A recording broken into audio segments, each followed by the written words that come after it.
Hot Button.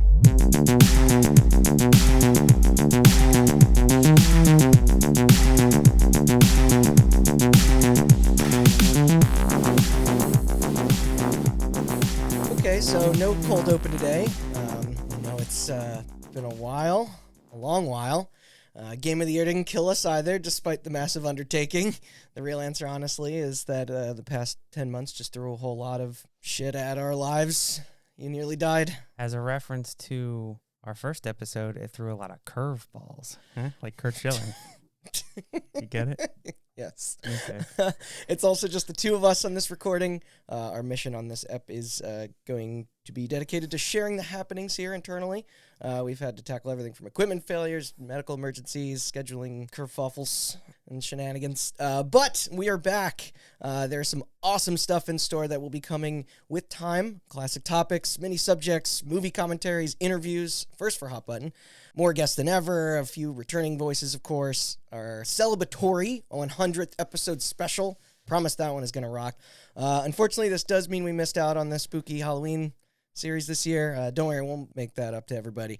There's plans in the pipeline, and this goes with our usual Game Awards coverage as well. We all know it's going to be Elden Ring, so we'll save you that, though we do intend to deliver a thing. Still figuring the deets for that. It's not going to Stay be tuned. It's not going to be 16 hours of content this time, but Yeah. We want to give recognition to our picks that may have fallen through the cracks. Little peek behind the curtain. We recorded an episode with our good friend and former guest, Andrew, and the audio came out unusable for the first time in Hot Button history, which is honestly impressive after 90-something episodes, but you're not wrong. We couldn't release it, and we found out that it was an equipment failure on behalf of my very, very old laptop. How much of that story do you remember? That topic? None. Perfect. Me neither. And I wrote it. See, Andrew's got too good of a memory, so we can't have him back to roll through it again. Yeah. We'll kidnap Matt. Something like that. Somebody. Yeah. So we had to scrounge together some money, get a new computer to record with. Yes. And then that took from the week after the last Game of the Year episode until about March. Mm-hmm. And then March, something else happened, which is that I was hospitalized. Yeah, I didn't know if you were comfortable briefly laying down where you've... I don't have to get into the details, but it was for an extended period of time. And then I got out of the hospital and had to do a lot of recovery stuff, and then went back into the hospital, and then had to recover from that, and then went back into the hospital, so on and so forth. And here we are. Then you got COVID. And then I got COVID in October. So... obviously, we're all extremely grateful on your return. Podcast family wishes you the best. Yes, but I'm back at 70 to 80%, which is enough to podcast. That's I was trying to come up with a game that got that Metacritic score. In Pokemon's Scarlet and Violet. That's a little lower. I'm in a real Pokemon Scarlet and Violet mood. My 73. My performance isn't up to par, but it's going to be a fun time anyway. That was slick. Yeah. And as you all probably presume that this is counting, or we are counting this as our official anniversary update. So there is so much from our catalog that needs proper revisiting. Randy has been kind enough to keep track of all of the news and updates while I was indisposed, and there were just too many to hold off. And a lot of them were fairly recent. Yes. When the G4 shit went down, I was like, come on, this script was done. Yep. And 2023 though, it's gearing to be a hell of a comeback for the show. Yeah, so tentative plans. Keep an eye out in December for something relating to the games we played this year. Just call it that, our game of the year. Like Randy said, we were going to be like, haha, joke, Elden Ring is game of the year, which it still is. Yeah. Spoilers. But easiest bet anyone could make. Yes, but this was just such a weird fucking year. So much shit got delayed. Yeah, our fucking fantasy draft. For the first time in my history of playing games, and I'm sure you would agree, it's just I don't even know if I can make it top 10. Yeah, this is the first time. But despite not being able to make it top 10, the top 7 or 8 that I have are all phenomenal. So, and there's things I want to talk about. Yes. Yeah. So we'll probably do something along the lines of what we did for the last episode of our Game of the Year last year, like a top 10 or... And that was our shortest one. And we'll pull more people in for that. Yeah. Got to get back into the swing of things, recording and editing. We need some wrong opinions in this room to balance us out. Mm-hmm. That's why we get... That's why we get all the people we get. But without further ado, let's check in with our old stories. Hand the folks over with a handful of news. Wait, hold the folks over with a hold full of. Yeah, this is going great. I'm Randall Beatrice. He is Austin Blakesley. Hold their hands. That's what you're trying to say. And this is Hot Button Year 4 edition. So what's become of our pilot, the infamous 38 Studios? When we last left off, former employees were still in the process of receiving compensation, as evidenced by the numerous lawsuits. Hopefully those are continuing to be distributed in an efficient manner. Probably not. It's tough to find out for certain with this. One interesting tidbit, though, this is somewhat related. I'm curious if you heard this, but so in January of 2022, a pitch in the state of Rhode Island, where this particular controversy was centered in, had approved millions of dollars in funding from taxpayer money to construct a soccer stadium in Pawtucket. Tidewater Landing is the company responsible for the concept, and the deal was signed by Governor Dan McGee after a tiebreaker vote. What a weird state Rhode Island is.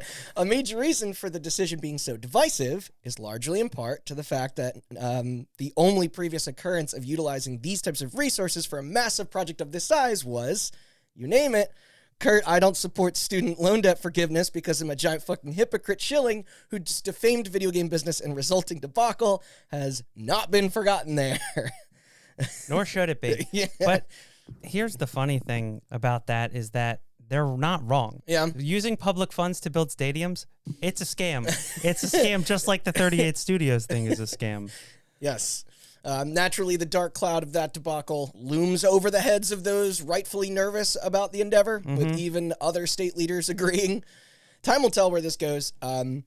Fingers crossed that it doesn't lead to the same disaster of said taxpayer money. I was going to say, stadiums are not a disastrous scam. They're just like a well-accepted, on-the-books, undercover scam. As far as debacles go, that's a better direction than video games, right? Yes. Like, yeah. So this, I think it was $90 million in moral obligation bonds from, why can't I think of the fucking game now?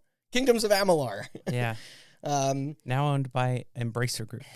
Yeah, they've been embraced. But thankfully, this idea is just currently set at just $27 million. $27 million for stadium, $90 million for a game company. Oh, I thought $90 million was for the stadium. That's even good. Yeah. $27 million for a stadium's not bad. Yeah. Video games cost more than stadiums. It is a soccer stadium in America, though, so returns. Yeah, good point. Pawtucket Mayor's Don Greben is confident the sports venue will create tons of revenue and local jobs. But then an additional $40 million was then asked for, so... Okay, that more aligns. The actual building for the stadium was, began in August. No completion date has been announced. So soccer stadiums are cheaper because you don't have to build a roof. Fun fact. I never thought about that. That is true. No, it's not. Because football stadiums are the most expensive, and a lot of them don't have roofs. They're large. They don't have to keep a rink cold. That's surprisingly cheaper than you would think, than maintaining turf. Hot coffee. I feel like this was covered fairly extensively in the 2022 recap as per those terrible remasters. 2021. Jeez. As far as the future of the historic franchise goes, early details on the 6th installment of Grand Theft Auto have been revealed, not all on purpose. There was a share of stupid blowback regarding its inclusion of one of the main protagonists being a woman. I don't know, apparently that's woke. I'm excited also for their in-house changes in direction, too, especially seceding 5 and Red Dead Redemption 2, which were incredible, albeit at a cost. In response, Rockstar has supposedly done a total restructuring of their management in an effort to eliminate crunch as well as toxic culture in the workplace. Always great to hear. Reports of how prior titles were handled there were not exactly in good faith. Here's a question. Let's say you're Take-Two. Okay. And you have to set a budget for Grand Theft Auto 6. What's the cap? Where do you go, we won't make returns on this? Oh, boy. If the tail is as long as 5? Because, how much did 5 cost? It had to be it was over a 200. couple $100 million. It was over $200 With million. marketing, probably $500 million. Probably, yeah. They made that back. And then some. Yeah. So that's the question I have to ask is so you're saying has anybody ever knocked on their doors being like, you guys are spending too much money? Yeah. You gotta cool it. I think it's more about time. They would be like, we'll give you an extra X many dollars if you it's out by this date. Yeah. That's how I feel. Also, post this conversation, A colossal leak of GTA 6 then occurred via social engineering through an employee share system on Slack, literally obtaining passwords with a cell phone. And this was back on September 18th. I'm not going to get too into the weeds of this, or we'd never get past the second summary. And then James Bond killed a 16-year-old or whatever. Leaks in game have happened before, but not like this. This was fucking huge. A release of this caliber in anticipation, and from a company this secretive, comes maybe once a decade. Happened with Half-Life 2. Over 90 clips equaling an hour of footage was downloaded and then hastily got out on a forum showcasing everything from personal debug screens to AI encounters to various set pieces and animation tests, complete with dialogue, placeholder assets. Take-Two attempted then to issue DMCA takedowns in the videos. Obviously, it's too late for that. But Twitter was alight. The Guardian was reporting on it. Rumors of the Bonnie and Clyde type storyline in Vice City setting were confirmed, and that what we were viewing was indeed real. And impressive. Yes. Oh, totally. For how early that game is. Yeah. I understand them not wanting to share it in that state, and there was a lot of controversy as to, like, people need to understand how games are made. Because people are like, this looks like a PS3 game. It's like... No, I think it looks great. Like, an old alpha build of an unfinished project, like, with this level of hyper detail already is very promising. Even And that was far from final. They say it was, like, 3 years old. Like, hopefully this doesn't affect the production in a vastly negative way, because none of this is good for anyone involved, including the fans. My sympathy goes out to those frustrated devs in the trenches that just want to deliver an epic... You don't have to. It's not going to affect sales. You don't have to redo anything. It was sweet to see people from other studios sharing their early footage of stuff. And like God of War and Horizon. That was cute. So real quick, just the user, or the leaker, whatever, that he was known as, Tuber Hacker? Then tried to negotiate a deal offering $100K Bitcoin bounty, blackmail, for what was stolen. This included the private source code for both GTA 5 and 6 that was claimed to be in their possession, so nothing. And also a canceled build of Red Dead Redemption 1 remastered. Oh, was that in there? Oh, I missed that. Oh, man. And 4, right? Because like 4 was going to get remastered? Yeah. Okay, I don't know if that was part of it. I don't think that had a build. I think that was just code. This did cause their share price to drop 6% before recovering once the incident was contained. And I'm only going over all this so we don't have to ever do an episode on it, but the like a full one. But within days, the FBI was contacted. Supposedly, this person had recently hacked Uber as well, and then that 6-star wanted level drove the authorities to quickly locate and bust the culprit. Like I said, he was in the UK. Yeah. James Bond went personally. Their identity, age, and city of origin outed. It was a 17-year-old kid from Oxfordshire, London, named Matthew Keys. God, what a fucking name for a town that is. It seems like one too many. That's Britain for you. Yeah. Police reports are stating that they acted on behalf of a hacker sect named Lapsus, the second S being a dollar sign. And that this was also in violation of terms for their previous arrest at age 16, where confidential documents at Microsoft, NVIDIA, and Samsung were breached, accumulating millions in damages. I don't know. They're so screwed. Well, either that or they'll get a job at MI5. Currently, though, Keys is being remanded to a youth detention center to await a higher court hearing. This following charges of computer misuse. They should have just given him $100,000 in Bitcoin. That would have been more punishment. With how far Bitcoin has fallen even since that leak. And 2 counts of going against those bail conditions. I mentioned they did plead guilty, but not to the computer misuse because it was done on a phone. He funny. It's still a computer, dude. I hate to break it to you, but... All right, so nothing new for our trio of wonky-ass video game contests, although there will be more Peter Molyneux content ahead. An endless treasure trove, that guy. Our tellings of the origins of the OG Xbox, still one of the favorites with this. For those wanting to get even deeper, in December of 2021, Microsoft commissioned a 6-part documentary series called Power On. Very good. That we watched. Yeah, it's really fantastic. And I believe you can just search it on YouTube, right? Is that how we... Every episode's on YouTube, yep. Great. For free. Awesome. But Very well done. And it's got tons of behind-the-scenes footage and interviews, materials we clearly didn't have access to, but give it a shot. I'm proud of how well I did, considering I had no access. There was not a lot of new... It was more of the... I'm talking about just the visual, of it. The visuals and also the accounts, the people involved. Yeah. Because I obviously can't interview... But for the most part, that was chronologically, exactly how. Yeah, they didn't bring up the Roman thing at E3. I know they're trying to bury it. Yeah. Highly recommend it. And I want more of this sort of thing. Step it up, Sony, Nintendo. Yeah, We all know you won't, but kind of like an underdog story, I guess. So it makes sense. But it was, I couldn't see Sony or Nintendo I could see ever. Maybe Sega. Maybe. Sure. I couldn't see Sony or Nintendo ever making They're too like buttoned up. like Nintendo would never make a documentary about how much of a disaster the Wii U was. No, but I would love that. Yeah. Episode 7, Oblivion, is still an M-rated product. Elder Scrolls 6 is... Skyrim came out on the Switch. It cost $70. So that's the update. Because Bethesda's out of their fucking minds. When do you think 6 is coming out? 2026? Do you think GTA after GTA 6? Yeah, okay. I bet GTA 6 is farther along than Elder Scrolls 6. Yeah. Epic Games for Silicon Knights. We won't get into the various legal what have yous that the former has gotten into since that'll be for another time. The Apple shit and and all that. The latter, Silicon Knights, has remained in its grave. Speaking of Eternal Darkness, my love, trucks on with its legacy of never seeing the light of the sun again. In February of 2022... It's called Eternal Darkness for a reason. Night Dive Studios, known for their contributions of reissuing lost releases to modern systems, stated that they tried to make it happen for the little GameCube psychological horror exclusive that could, but alas, the big N said nah. They may have been able... Shocker. Yeah. They may have been able to rescue your cult hits such as Turok 1 and 2 and Shadow Man, except this pursuit, the trail quickly ran dry when their CEO, Stephen Kick, was quoted on NintendoLife.com as saying, "We've had discussions with Nintendo over the years about remastering a number of their games, and they always get gun-shy working with third-party developers, even after we released one of their first N64 games on their own platform," meaning Turok.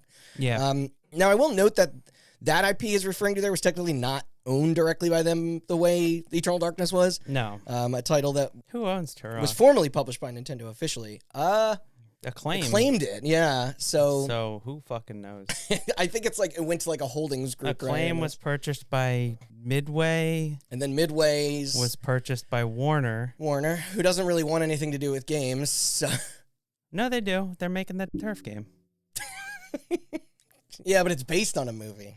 Turok was based off a comic book. There's no way to make any money with things based off comic books. Not if you're Warner Brothers, that's for sure. How's Black Adam doing? How's Batgirl doing? So yeah, regardless, they did not appear to want to budge. We can only theorize on what the factors led to this. It could be hang-ups with Dennis Dyack on legal shit. It could be that the brand doesn't align with their kid-friendly image in the slightest. It could be budgetary, considering the niche appeal of the game has in general. Or it's just Nintendo being Nintendo. That's probably it. Yeah, they keep those doors locked. Either way, the trend of suppressing down that game's history continues. Kick went on to comment how it is still at the top of his list to one day make a reality. A prospect I relate to and admire. Yeah, it should be playable. All right, so you're going to have fun listening to me try and read this. No Russian. So this is a weird entry to revisit. It was confirmed back in February this year that the 2019 Call of Duty Modern Warfare, not to be confused with the 2007 Call of Duty 4 Modern Warfare, or the 2016 Call of Duty Modern Warfare Remastered, will be getting a sequel in 2022 called Call of Duty Modern Warfare 2, not to be confused with the 2009 Call of Duty Modern Warfare 2. The new one has a Roman numeral 2 instead of a numerical 2. Or the 2020 Call of Duty Modern Warfare 2 Remastered. Oh my God, I hate this industry has become. And Call of Duty 4 Modern Warfare was itself like a reinvention of sorts. So it's the sequel reboot, or C-boot, does reuse several of the same characters, themes, and set pieces from the original entries. However, the narratives themselves have entirely been rewritten to reflect the contemporary political climate. It was poorly, in my opinion. And both Infinity Ward and Activision had yet to initially address on whether or not the infamous mission would be returned to in any form.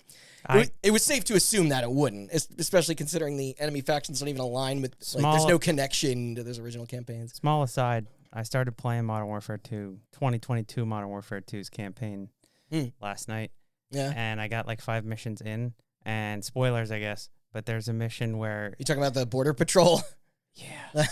Where you aim your assault rifle at civilians to quote-unquote de-escalate the situation? No. There's a mission, lost all their tactics. There's a mission where there's an Iranian fake terrorist leader who is being smuggled into the U.S. across the U.S.-Mexico border by a drug cartel. And there's line. There's a voice line To in the remember no Mexican. no. There's a voice line in the cutscene where it says, "People don't smuggle terrorists across the southern border." And I'm like, "Yeah." And then they're like, "That's exactly why they'd try it." And I Oh was no, like, they all know. what are you, Trump? Calm down. Jeez. Yeah, and I guess to go back to our relationship with Russia sure ain't what it used to be. So it probably is, What? they probably prefer to stay as far away from it as possible. Just a funny observation. There are Russians in the game. Really? Because I'm saying now that the game is officially out, like, and doing gangbusters, we can assuredly say, like, no, it was not. No Russian is left in that original version. But are they your friends in the game? No, they're working with the Iranians and the Mexicans It's a whole to steal American weapons and use them against America. Ooh. It's like a fucking conservative's wet dream. This seems of a less war. poised than even like the old Modern Warfares were. I mean, like, I'm not saying this isn't bold or provocative. It's just like those were a little bit more, I don't know, new. Like, I guess just different. Like, they were more unique and interesting. The ending, like, few levels in the Modern Warfare 2 campaign, like, you're shooting at like defected, like essentially Blackwater, like American soldiers. That's crazy. Like, like. Yeah, they should do a game where the campaign focuses on you taking down an American terrorist cell, because guess what? Those exist too. Yes. And there's a lot of them. Yeah, but these, like you've mentioned, like these games are also directly, like, not sponsored, but you know what I mean, like in cahoots with the. Yeah. They're not going to want that. So I was going to blast through the next couple here until another giant scandal broke with our CSGO skin betting scene. In an article from Patricia Hernandez at Kotaku, posted on the 20th of September, Twitch began to thoroughly ban multiple gambling sites after streamers threatened to strike. And these entertainers they're no small personalities either. You had Pokimane, XQC, Mizkif, Trainwreck, all teaming up to condemn an incident that went down the Saturday prior, where one Abraham Muhammad, known to his viewers as Slicker, admitted on air that he had scammed his followers and other content creators out of at least $200,000 to fund his Counter-Strike gun skin addiction. Bro scammed a cancer patient. Oh, You didn't hear about that? no. When he ran out of other influencers to scam, he started DMing his fans, and one of the girls that he got money from was a cancer patient. Fuck. Which is just like wrong on so many levels, but it's just so indicative of the mindset of somebody who's trapped in that addiction. Yeah. Oh, this then led to the coordination of that said boycott to protest the platform's lax policies on allowing shit like this to come to fruition. See, because the rarest in-game models can potentially be worth so much money, many third-party websites will use them as like casino chips to place bets on the outcomes of matches. As of 2016, the market is estimated to have a value of around $7 billion. So when Slicker saw the opportunity to borrow cash from people, I guess including someone with cancer, and this under the pretense that his bank account was locked, thus preventing his credit score from taking a hit, he took it. Among those tricks was popular streamer Hassan, who claimed the man reached out for help, falsely stating his financial woes and complications of payment from Twitch not coming through for the month. This was soon shown not to be true, and Slicker told his audience in a tearful confessional video that was all a ruse, while going on to promise any creditors that would eventually be paid back for their contributions. With, I think you told me, like, after I wrote this, like, he did, right? Ludwig and XQC tracked down everybody that he scammed and paid them back. Oh, they paid them back. Oh, so now he just owes. He doesn't have the money. Okay, I was wondering where but that all would come from. They made it so that if he wants to make amends, he pays back XQC and Ludwig, which is 2 people as opposed to the potentially hundreds of people he scammed. Well, that was cool of those guys to. I think their whole thought process there is pretty obvious. It's like, we're millionaires and these people aren't. So yeah, they might have cancer. Sorry, that angle was new to me. This then caused the larger question to arise of how manipulative and harmful these practices can be, doubly so to younger, more like impressionable demographics. So the group was formed in an effort to put pressure and send a message to the Amazon-owned company to take a harsher stance against the allowance of gambling on the service. In the past, they tended to look the other way, except the plan worked when Twitch the following day had officially released a statement changing their policy on the matter, along with big ramifications for both creators and viewers who didn't adhere to the new rules. According to the update, the platform, as of October 18th, will no longer permit, quote, streaming of gambling sites that include slots, roulette, or dice games that aren't licensed in the U.S. or other jurisdictions that provide sufficient consumer protections.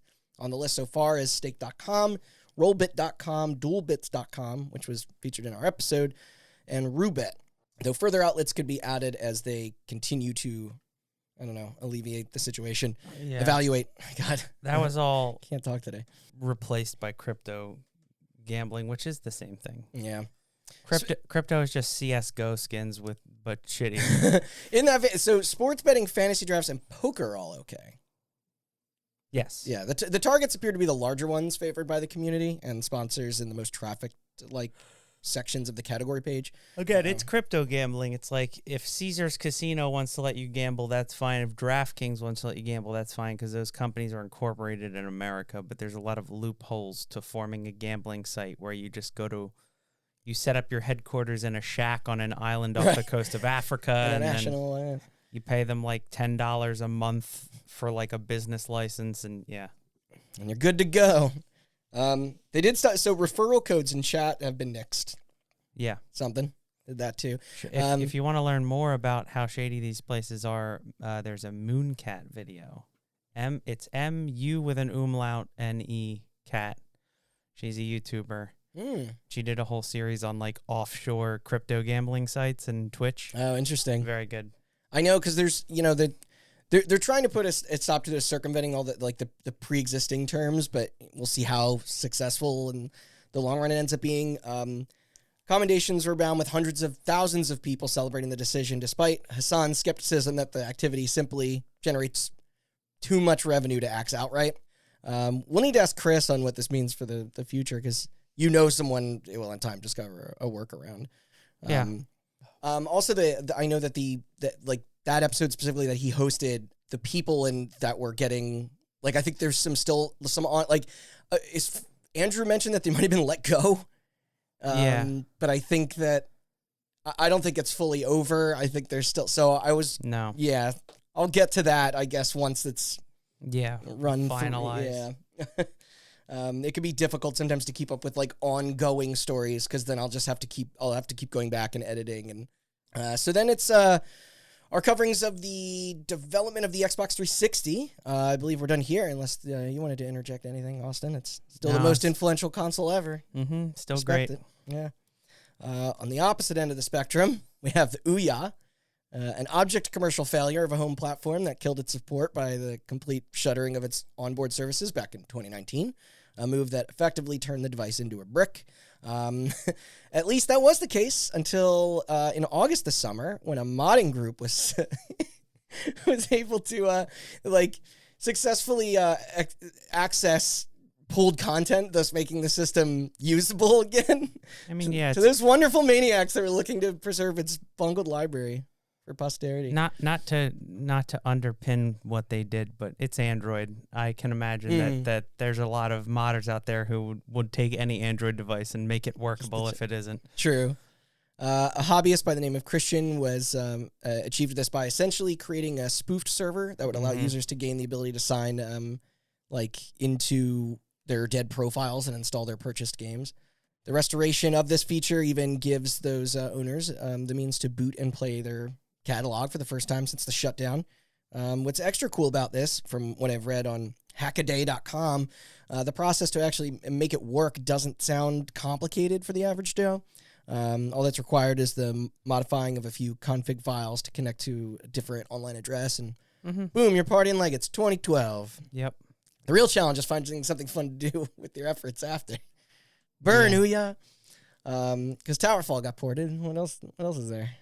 I think there's some anime wallpapers. Yeah. A lot of porn things, probably. A Yule log app. Yeah. My digital fireplace. But yeah, go those people. Don't let the shitty planned obsolescence win. Or unplanned, in their case. Yeah. No Man's Sky. Despite already winning fans' respect back 1,000 times over, they go on to put out update after update half a decade later, making improvements and adding everything from base building to crossplay to co-op modes. They've since done a full port to the Switch. That's all launched last month in October. Word on the street is that this took quite a lot for them to get finished, overcoming technical restraints. What? On the Switch? Those hurdles.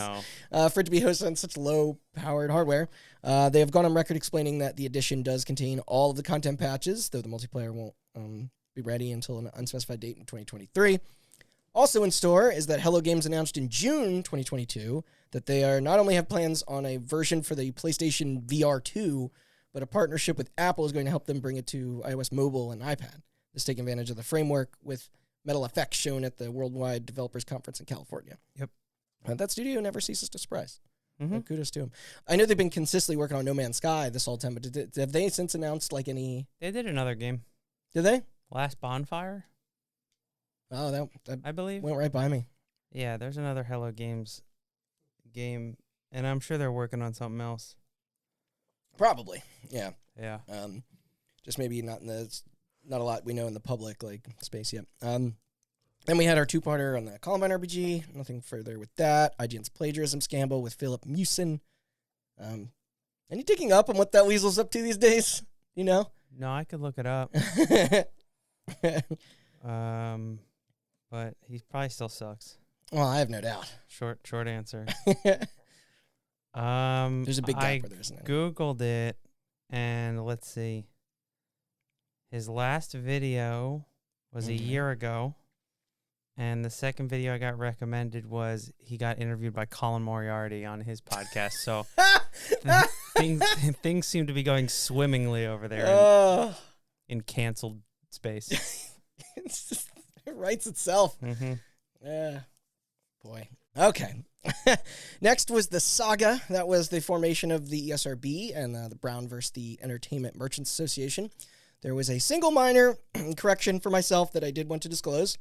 As of now, well, I don't want to say I'm a proud owner, but I am an owner of a Panasonic 3DO.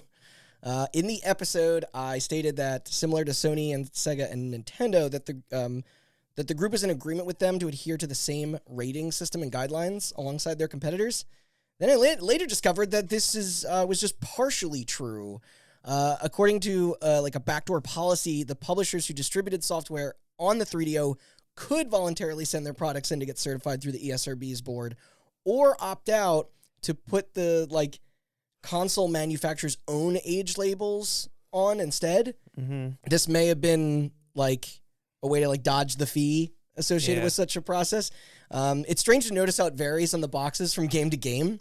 I know it would have barred them from selling inside of the bigger retail outlets, since that's what was on the government's contract with the ESA. It is odd though, like Atari had to follow it with the Jaguar, I believe, but I don't know what made Panasonic so different. But I mean, of course, like they were on a fast track to implode anyway, so it didn't even super matter in the end. For those unlucky they're consumers. just like, they're either going to shut us down or we're going to fail. So yeah, exactly. And we can't really put any barriers between us and the people making our games, so because it's like there are not many of them. The only 3DO games that you could buy at like Electronics Boutique were the ones that got rated, and the other ones they could get sold at like CompUSA or whatever. You just like mail in a check or whatever. Yeah. The 90s. A simpler time. Yeah, right. Episode 22 chronicled the tale of much respected writer and editor Jeff Gerstmann and his termination from the website GameSpot following a collection of controversial reviews. Do you have any updates on Jeff Gerstmann terminations? Backed by corporate sponsorship. Boy, do I. So in a neat twist, this led to him founding Giant Bomb, of course, in 2008, an undeniable influence on us. Mm-hmm. Not that their tenure in the field negates them from their own company pivots, but and after many significant changes with their main staff, something we spoke on in the last recap, the community and myself were shocked to learn that on June 6, 2022, that Jeff was departing GB effective immediately. Yep. This news arriving nearly a year to the day when 3 of the other former popular alumni were leaving as well. For anyone keeping up with that scene, talking, of course, about Brad, Vinny, and Alex, who all went to start Nextlander. So less than 24 hours later, Jeff confirmed a new podcast by raising income via Patreon. He went on to elaborate in a stream that this decision stemmed from stress and being creatively stifled by increasing bureaucracy under their parent group, who purchased them in 2020, Red Ventures. This coupled with a desire to focus more on the production itself, which I can absolutely acknowledge. It's just a bummer. I personally find it painfully boring to listen to. It's so stripped down, even with his unique perspective. Like, I'm so glad he's happier in his career this way, but long, unedited, unscripted solo content ain't for me. Sorry, Jeff. Your interviews are still great. But we'll probably never know the entire story as to what caused this separation, their acquisition, personal logistics with families and schedulings, as aforementioned disagreements on the creative side of things. We can theorize forever. What I could formulate was that this came from an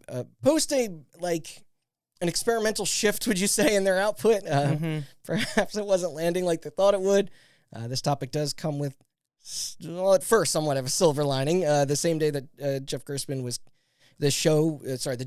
show kicked off and was graciously funded, the 5 crew members left at Giant Bomb, posted an open letter showcasing their reorganization strategy. And honestly, it kind of fucking ruled out of the gate. Jan's been an amazing host. In addition to him, Rory, Jason, Jess, and Jeff Backlog, they've brought in friends and notable talent from across the industry as fresh hires. Timur Hussein and Lucy James, I love them.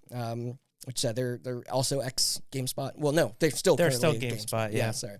Jeff Grubb was one of the best reporters in the field, is now a full-timer. Fucking Dan Riker came back in a director role. I genuinely feel that it's the best position that site has been since pre-COVID.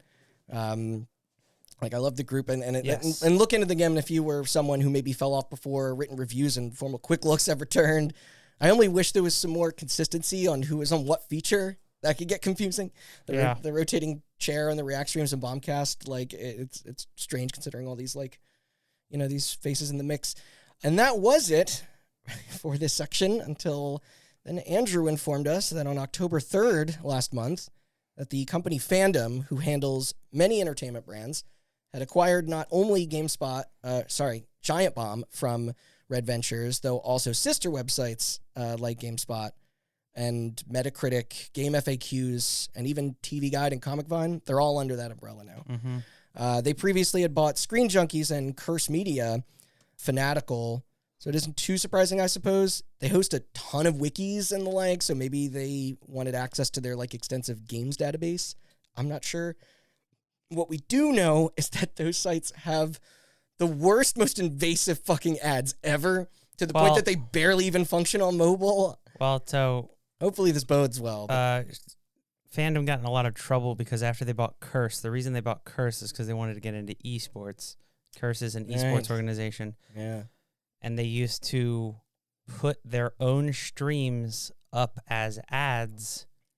Oh, you told me about this. And then the stream would autoplay while you were looking up what Star Wars character slept with which Star Wars character or whatever. As I do. Yeah, as you often do. Yeah. And they counted those as views, which would then up the price of the ads they would sell on the esports side. Pretty sneaky, sis. Because esports advertising is far more lucrative than wiki advertising. I bet. Yeah. So that sucks. They're not a great company. No. Apparently, small little update for this. I don't know if you heard about this, but apparently Wikipedia, which was their biggest wiki, obviously. That's the one I remember. Apparently gained independence from Fandom. Wow. The rebels fought back. Took down the empire, baby. Yeah. That's great. Yep. Apparently, according to the moderators of Wikipedia, that company is a nightmare. And I can neither confirm nor deny, obviously, but I wouldn't doubt it. I mean, Ventures didn't sound much better, but that reign didn't last for long. 2 years?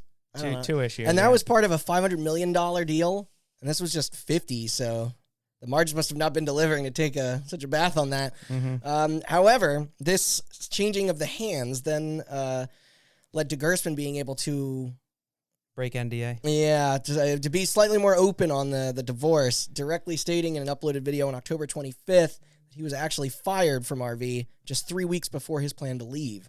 In the monologue, he goes on to say the messy separation was due to the higher-ups supposedly catching wind of his exit and thus decided to push him out the door ahead of schedule. In turn, this destroyed any goodbye content with the staff and canceled his upcoming E3 trip and meeting with Keighley for Summer Games Fest. He also mentions that there was another offer proposed, this from a group he does not disclose, could have been G4, which we'll get to. So if that was it, then he definitely made the right call there. He then ends the subject sending well regards to his ex-coworkers. No ill will there, obviously. But, and he's now a father of 2, so it don't, like, it's just, but, yeah, terminated again. Like, and this time from the website he built. Yeah, like, it's so extremely fucking unfortunate. Perhaps one day everyone can reunite again, though. As of right now, I very much doubt it. It was interesting, though, because there was a lot of speculation when Red Ventures bought Giant Bomb. Their content plan shifted, like you said. Yes, yeah. To something that the Giant Bomb audience was, I know we were not fans of, but on the whole, the Giant Bomb audience was not fans of. It was very comparable to, like, Rooster Teeth or something. Like, it was... Yeah. With wanting to work with other creators, but not in a way that felt cohesive. And the narrative formed, which was a very obvious narrative, that Jeff left because they destroyed his creation and were making him do shit he didn't want to do. But now it seems... Now that it went back, it seemed like maybe that was actually his... That was his thing, because the second he left, it went back to old Giant Bomb. Yes. They started doing quick looks again. They brought Dan back. They're...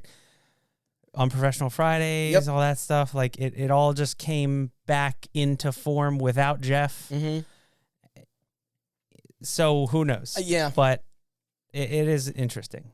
And sorry, I didn't mean for us to get so attached to that one there, but it was rad seeing them all get to hang in person again for that mega stream. Yes. Even if the sound was poor, still it's heartwarming. And they just did Extra Life as well. Yes. But Halo... The birth of a killer app. I was waiting on that split screen co-op for Infinite until it was fucking canceled in September. Yeah, they just released the update with the online multiplayer like a week ago. And Forge mode. Sidebar, it is sort of a bummer with just like how much they were slaying it when that game like first like only to fall behind on their seasons and promises with people. It's difficult to gauge the overall appetite with it as of this recording, but I'm sure it's just as much of a gas as it was like before. It suffers. It just got to do a better job of keeping it rolling. It suffers slightly from the problem of when you drive away the casual fans, all you're left with are the hardcore fans. And good point. Listen, I'm a big Halo fan, and I'm pretty good at Halo, but not fun. It's not as fun. Yeah. When everybody is fucking sliding all over the place and headshotting you with the sniper rifle without scoping, and also that split screen thing is as much as I love Halo, that is a decision that I do not, because I would say like you could experience the campaign, like we could obviously play it online or whatever, but like that's such a shitty thing to do. I really don't want to support that decision. And it's how I've played, well, especially after 5, because there was all this pushback from 5 not having split screen, and then they were like, all right, we won't ever like allow that to happen again. And then like, Gears came out and with split screen, both Gears 4 and Gears 5, and then it was like, I guess it was just a limited, like they just couldn't figure, maybe just the changing of the structure of that game being open world just proved too difficult. I don't know. No, because it still has online multiplayer. It's the same thing. Yeah. And people modded it. Did you see that? Or it wasn't a mod. It wasn't a mod. A hack. It was like an exploit, like to get split screen. Yeah. It works. And apparently like it ran like totally fine and like was rendered at a like high resolution. I don't know. It just had to be like, I'm sure, I mean, I'm doing a lot of guessing here, but it's almost like they had, as far as the tier of priority goes, they just had to invest more, they had to allocate more of the time and resources and people into keeping the online competitive multiplayer. I understand the business decision if you're doing split screen multiplayer, online multiplayer, and Forge, and you have to cut cutting split screen. Because they're going to be like, hey, there's going to be like the X many amount of people that are going to be really pissed about this, and we're just going to swallow that pill, take the hit, and move on. But you are tarnishing a legacy. You are, yeah. Which is the sad part about it. I love Halo. It really upsets me. Mm-hmm. Then we have the live episode, Warner Brothers fight with Fallout over Westworld. Hey, do you think we'll ever see any representation of that property in multiverses? It got renewed again, it got canceled. Yeah, it's season. They were gonna 4 or 5. They were gonna do a final season, and then the Warner Brothers Discovery merger axed that. I thought everybody seemed to hate it anyway, where it was at. Like, whatever. Who gives a butt? So this is a sad one. In relation to our series on Sega's rise and eventual lead up to their exiting of the console space, Bernie Stolar, a key character throughout not just the history of Sega, but also a prominent figure for several outside major gaming giants as well. He was hired by Atari for assistance in their arcade division. He led development of the Lynx handheld. He was involved in the founding of Sony Computer Entertainment of America. Maybe you've heard of him, which is, essential to the launch of the PlayStation 1, intersecting with our episode on that. I think that was yours. He famously signed many beloved new franchises there: Crash Bandicoot, Spyro, Ridge Racer, Oddworld. He left them to become president and chief operating officer at Sega of America, where he spearheaded the decision to kill the Saturn in preparation for the incoming Dreamcast, along with creating 2K Sports. After, he went to Marvel Toys, Adscape Media, Google, Get Goo, partnerships with Steam, and finally a chairman at Zoom in 2014. Sadly, he would pass away on June 22nd, 2022, at the age of 75 from an undisclosed long-standing illness. Tributes were paid to him in Forbes, Game Informer, even the New York Times by many of his close friends and colleagues. He was often spoke very highly of. Former CEO of Sony Interactive, Ken Kutaragi, cited his devotion and passion across his career. The sentiment was echoed by countless others who worked beside him, also noting his kind reputation and modest demeanor. He sounded like a real good dude. It's a shame to see him go. And the imprint he's had, though, that's permanent. Coming out of this, there probably isn't anything update-worthy as far as the Nintendo's that other chick died, too. Battle with the Let's Players. Wait, who? The designer of Skies of Arcadia. Oh, She's no. like a very famous producer and designer at Sega. Was that? I have to look up Was her that name. after this? Or? Yeah, this was in October 27th. Oh. Not that long ago. Sega developer, this is from Luke Plunkett at Kotaku. Sega developer, I'm going to fucking butcher this name, I'm so sorry. Riko Kodama has died. Pioneering designer and contributor to Phantasy Star, Skies of Arcadia, Alex Kidd, Sonic, Altered Beast, Fantasy Zone. That's a lot. Yep. Pour one out. A lot of tweets from people. Yuji Naka mourned her on Twitter. Yeah. Dang. So 2 big Sega For real. people. The Let's Players thing, and do you know if Nintendo's still shitty with that? I don't know if... I think YouTube's just shitty at this point. Yeah, there's no... okay, then it's Final Fantasy 15, or 14, sorry. Never-ending housing crisis. The digital one, not the real one. That's a separate podcast. Mm-hmm. But correspondents have informed us via an article in Fanbyte published April 19th, 2022, that in a recent patch 6.1 dedicated to implement changes for acquiring in-game property by means of a reworked lottery system did not go according to plan. Users who entered in hopes of drawing those winning numbers came out empty-handed due to a critical bug in their code. Luckily, days later, the problem was addressed in a post from director-producer Nokai Yoshida, mentioned that previous results were to be restored by the 26th without registering for said lottery or relinquishing their current land. Those who won could rightfully claim their prize lot, and the losers had a chance to accept a GIL refund within 90 days. Apparently, these cycles are intended to run on a continuous 9-day period, although the glitch did cause a suspension of this feature until the troubleshooting and testing were completed. This for all worlds. So, happy hunting to those poor souls. Meanwhile, it appears that Square Enix has begun cracking down on third-party tools and some mod support inside of Final Fantasy XIV, to which this was met with negative criticism. But I digress. More on that another day, maybe. Enjoy that decade roadmap they've got in the works. I don't know if they're still, doing the same numbers that they were a year ago. Well, Yoshi is doing Final Fantasy 16. Really? Good for him. I think he passed the torch to somebody else to maintain 14. I think he's in charge of 16. He's like, I've had enough of this. Yeah. Square's only got 2 people left. The dude that made Kingdom Hearts, which you, and then that guy. So, yeah. As far as mods go, coincidentally enough, that brings us to the custom sub content war for Skyrim. Not that Bethesda would dare to mess that up again. Episodes 32 and 33, Destiny. How's 2 rolling? You jumped back in there. It's fine. Tempted? It's the same. Okay.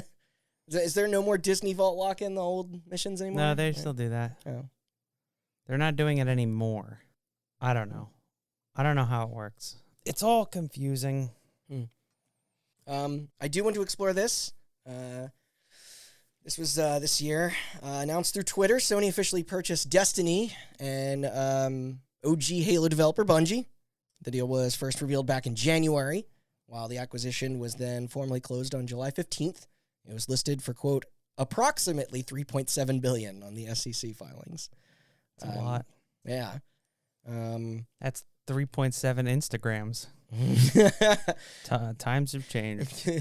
Despite, I know, that's like almost a Star War. Yeah. Almost. Or a Marvel. Despite now being underneath the PlayStation blanket, they did state that they would continue to independently publish and create their own games, with CEO Pete Parsons assuring that future project won't just be Sony exclusives. Mm-hmm. Sure. Bungie's Joe Blackburn and Justin Truman also gave their thoughts on the combining of forces, with how Sony, mostly known today for their big budget single-player experiences, was wishing to expand further into the realm of the live service space by using their expertise. SIE's Jim Ryan supported this, saying that they hope to release 10 of them by March 2026. They'll all survive. Is it expertise when your fans all hate you? It's just the money. That's all. I guess it doesn't matter if your fans hate you as long as they pay you. Right? Yeah, exactly. As for the buy itself, it quickly came off the heels of Take-Two's acquiring of Zynga in May 2022. Embracer's race to own all the B properties ever made, and of course, Microsoft's fucking massive bid for Activision Blizzard at a whopping $68.7 billion, an unrivaled record. That's set to finalize in 2023. Yeah, which, ironically enough, Sony is out there battling it. I know. Because they're they're going to take Call of Duty away from us. It's like, motherfucker, you just bought Bungie. It's the same fucking thing. You think Destiny 3 is in You just don't have the money to buy eventually? Activision. I don't know. That's true. Man, what a work. The Halo people now belong to Sony, and there's a PlayStation Studios title on Game Pass, or on Xbox Game Pass. Day one. It's crazy. Aaron to be alive. I think the one that broke my brain the most was when Minecraft came out on Switch, and it does the, like, popping up of achievements. Mm-hmm. And that's like, I always thought that was some weird, like, you know, company mandate, no, like, just it's like built within the BIOS of the Xbox, or like, but it's crazy. As far as I can tell, PSN hasn't had any huge breaches lately, right? Nah, I mean, they get DDoS like every Christmas, but other than that, no. This then goes into our first commentary track and coverage of the cinematic masterpiece / disaster that was the live-action Super Mario Brothers film, depending on who you ask. Do we have updates on this? Well, okay, so the only like piece of trivia I did want to add here, this in response to the 93 version, not the animated movie from Illumination that is yet to debut in theaters. Yeah. They did drop that teaser trailer. Mushroom Kingdom, here we come.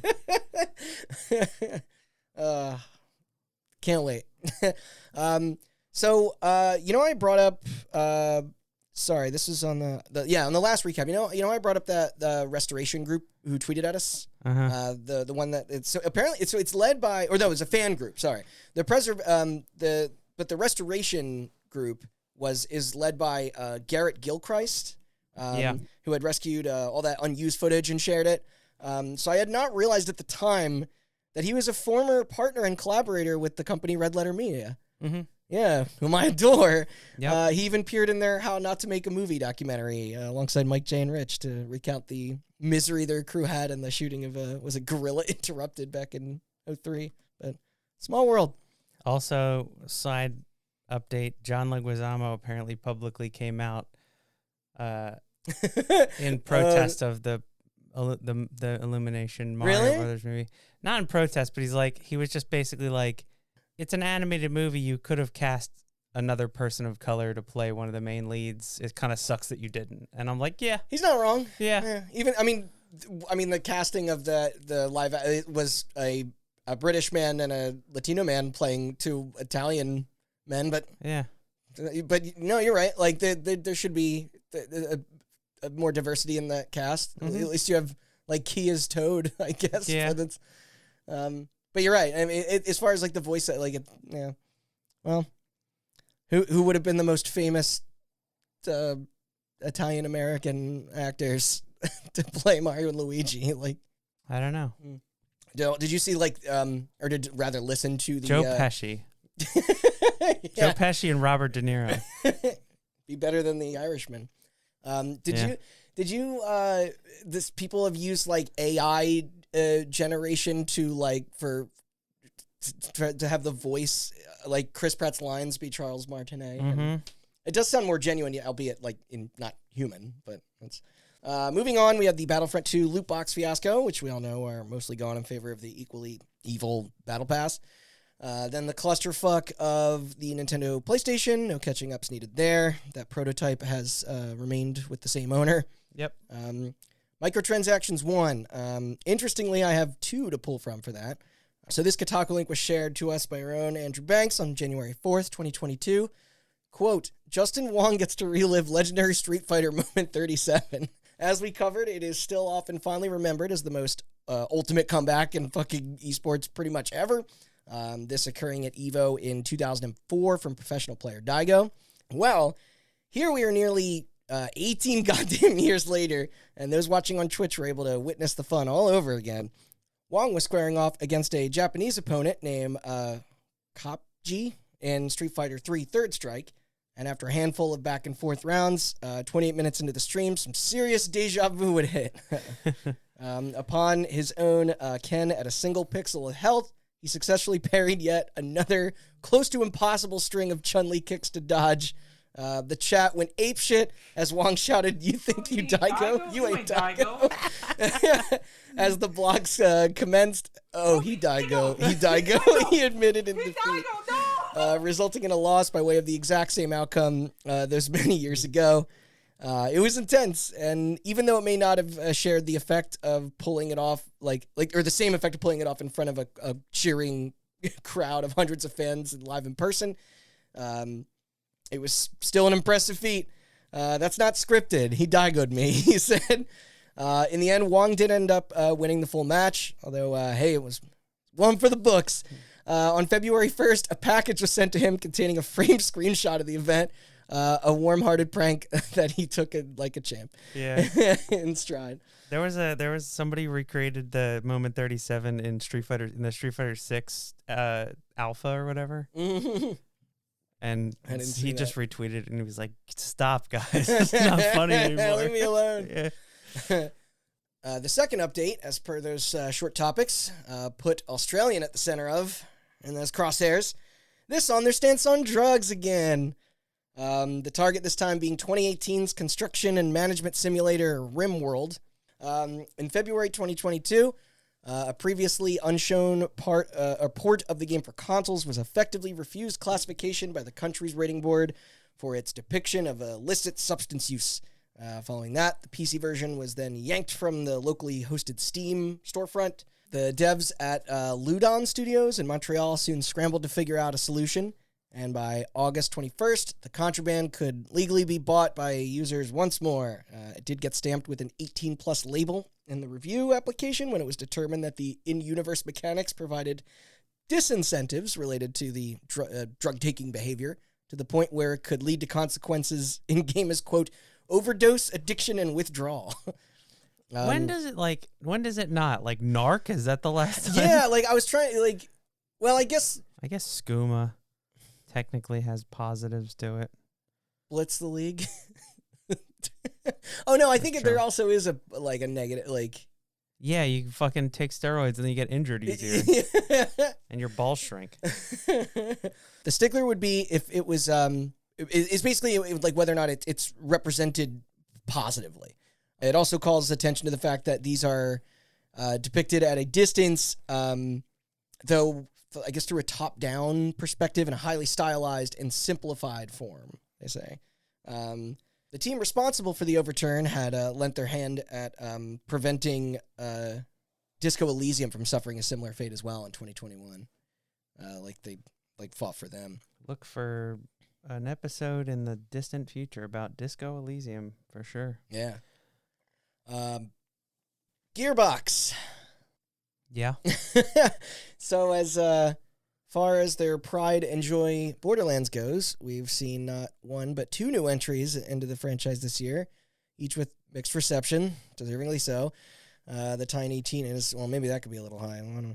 But the Tiny Tina's Wonderland spin-off game shipped in March of 2022, while a non-Telltale, non-episodic follow-up to Tales from the Borderlands, a personal favorite of mine, saw a release last month in October. It's profoundly disappointing.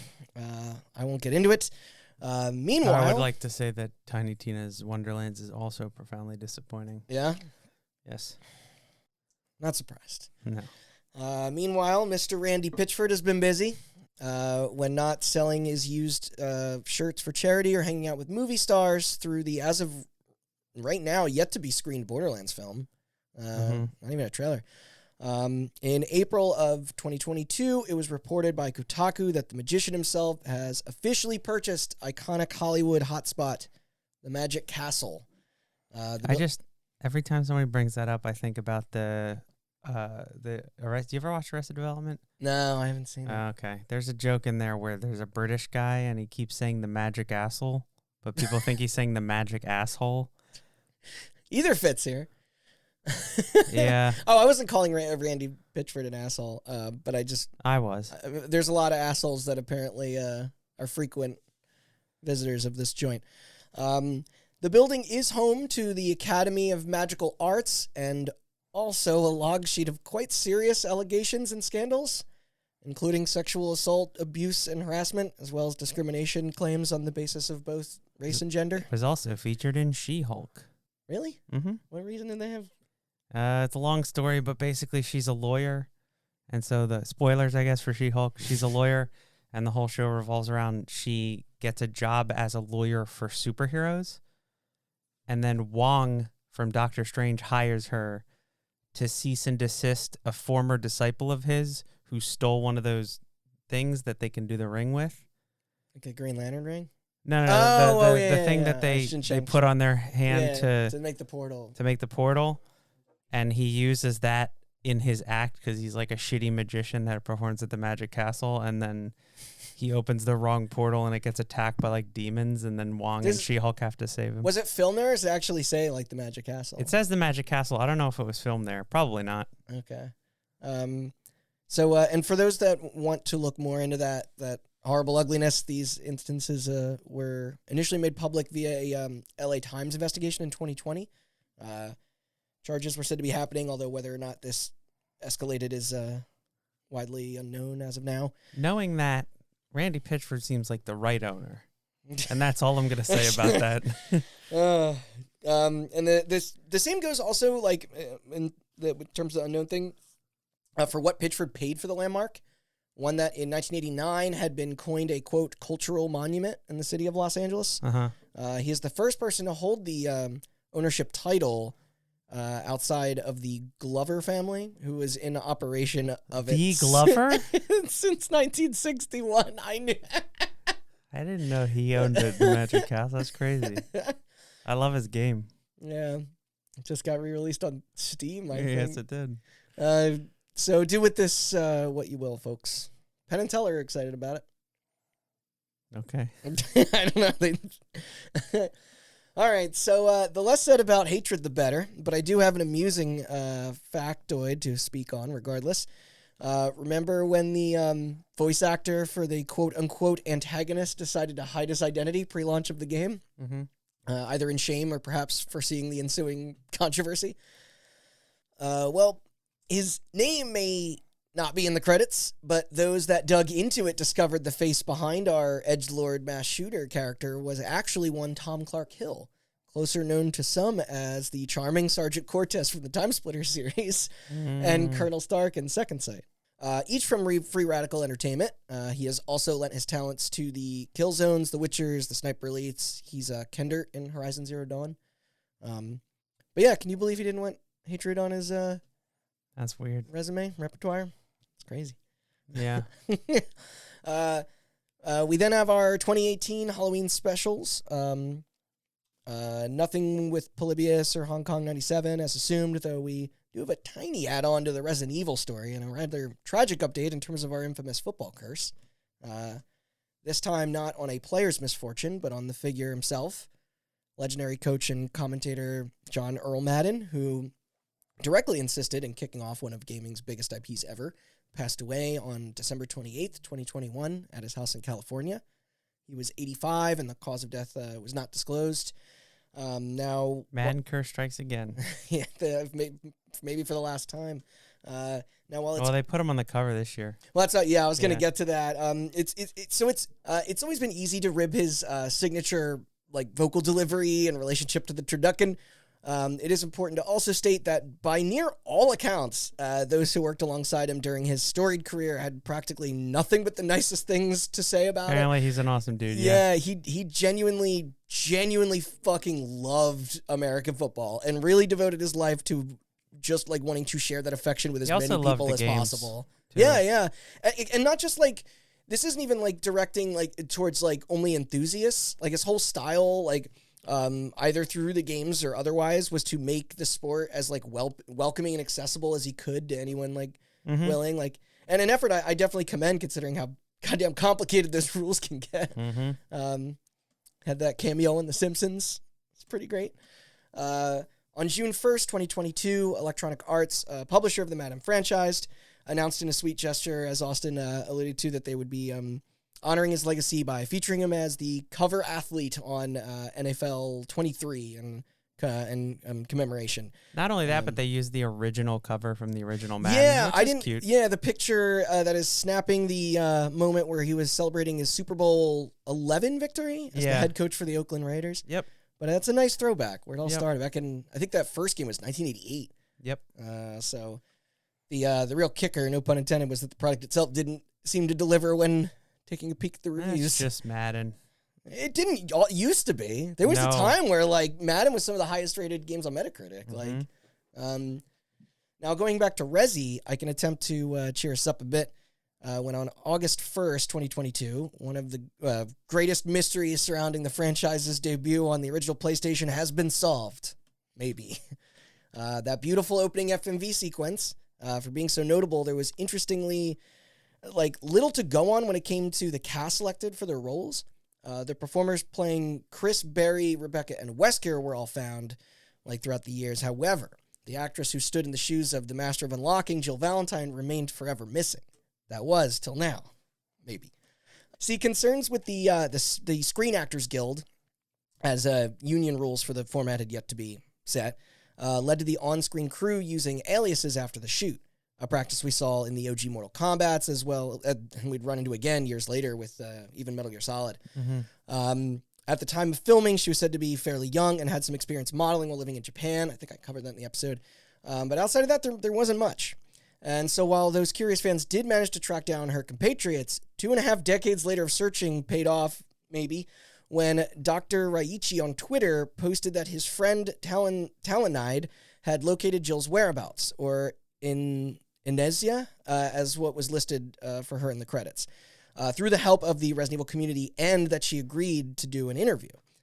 Except this unfortunately never came to light, and the quote confirmations from those users are still all we have left to go on, or all we have left to go by until this gets properly concluded. Was it a lie? Did the person just want to stay anonymous? We may never have the answer. I'll check back in I guess, a year. Okay, this is a biggie. This takes us to EVE Online, a one-of-a-kind hellscape of an MMO that as of May 21st, 2022, you too can participate in the insanity for your own, now in browser form.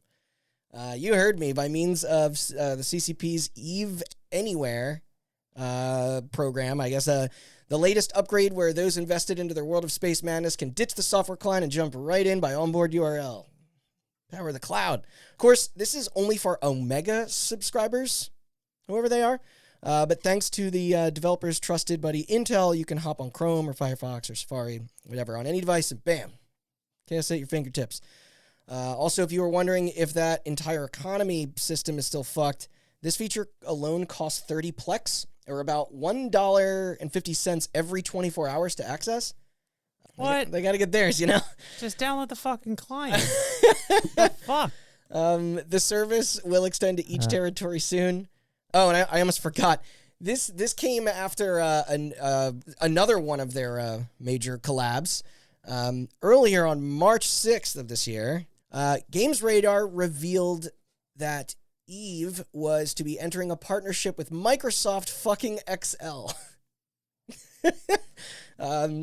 So back in 2020, a spreadsheet mode was inserted so that players could more reliably track their in-game currency, resources, and ships without the pesky rendering of all those, assets like the graphics, like visually.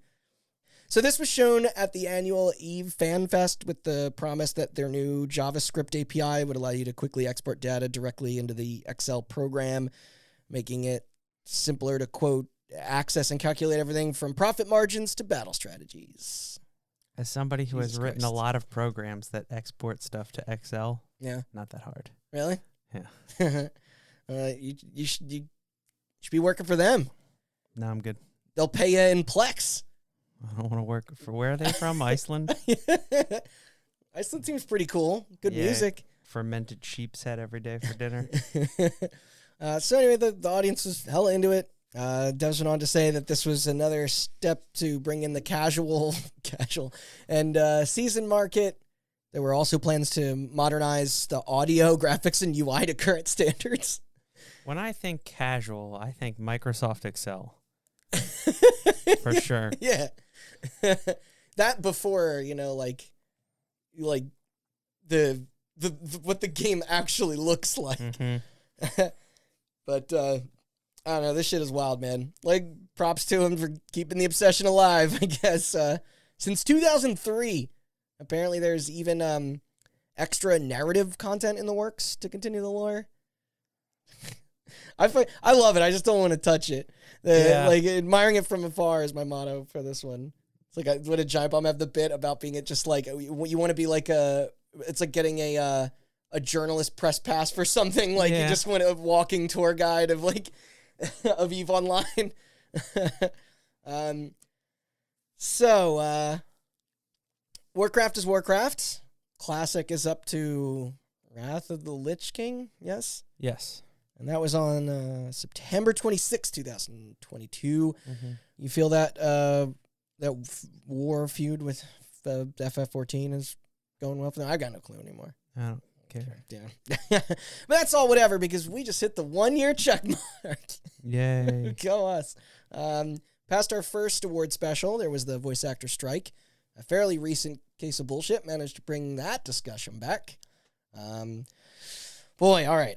So, upon the gameplay reveal trailers for the much-anticipated Bayonetta 3, fans were quick to point out the not-so-subtle recasting of the titular main character's vocal performance. Indeed, industry veteran Jennifer Hale was now sporting the role over previous actress Helena Taylor. At the time, the director of the project, Yusuke Miyata, stated it was due to, quote, various overlapping circumstances.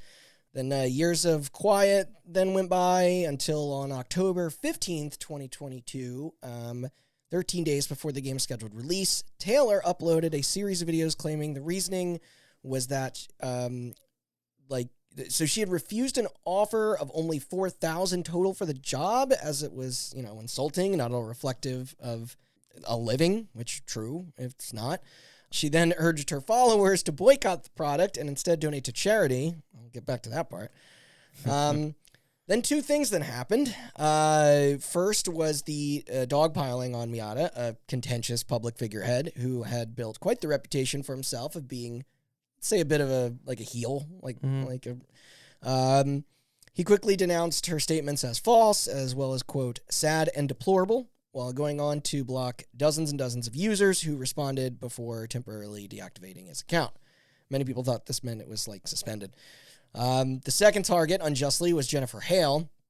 She wrote that she was under NDA, but expressed sympathy that voice actors should be paid fairly, I agree, and treated with respect, also agree, further emphasizing her prior advocacy for her fellow peers within the profession.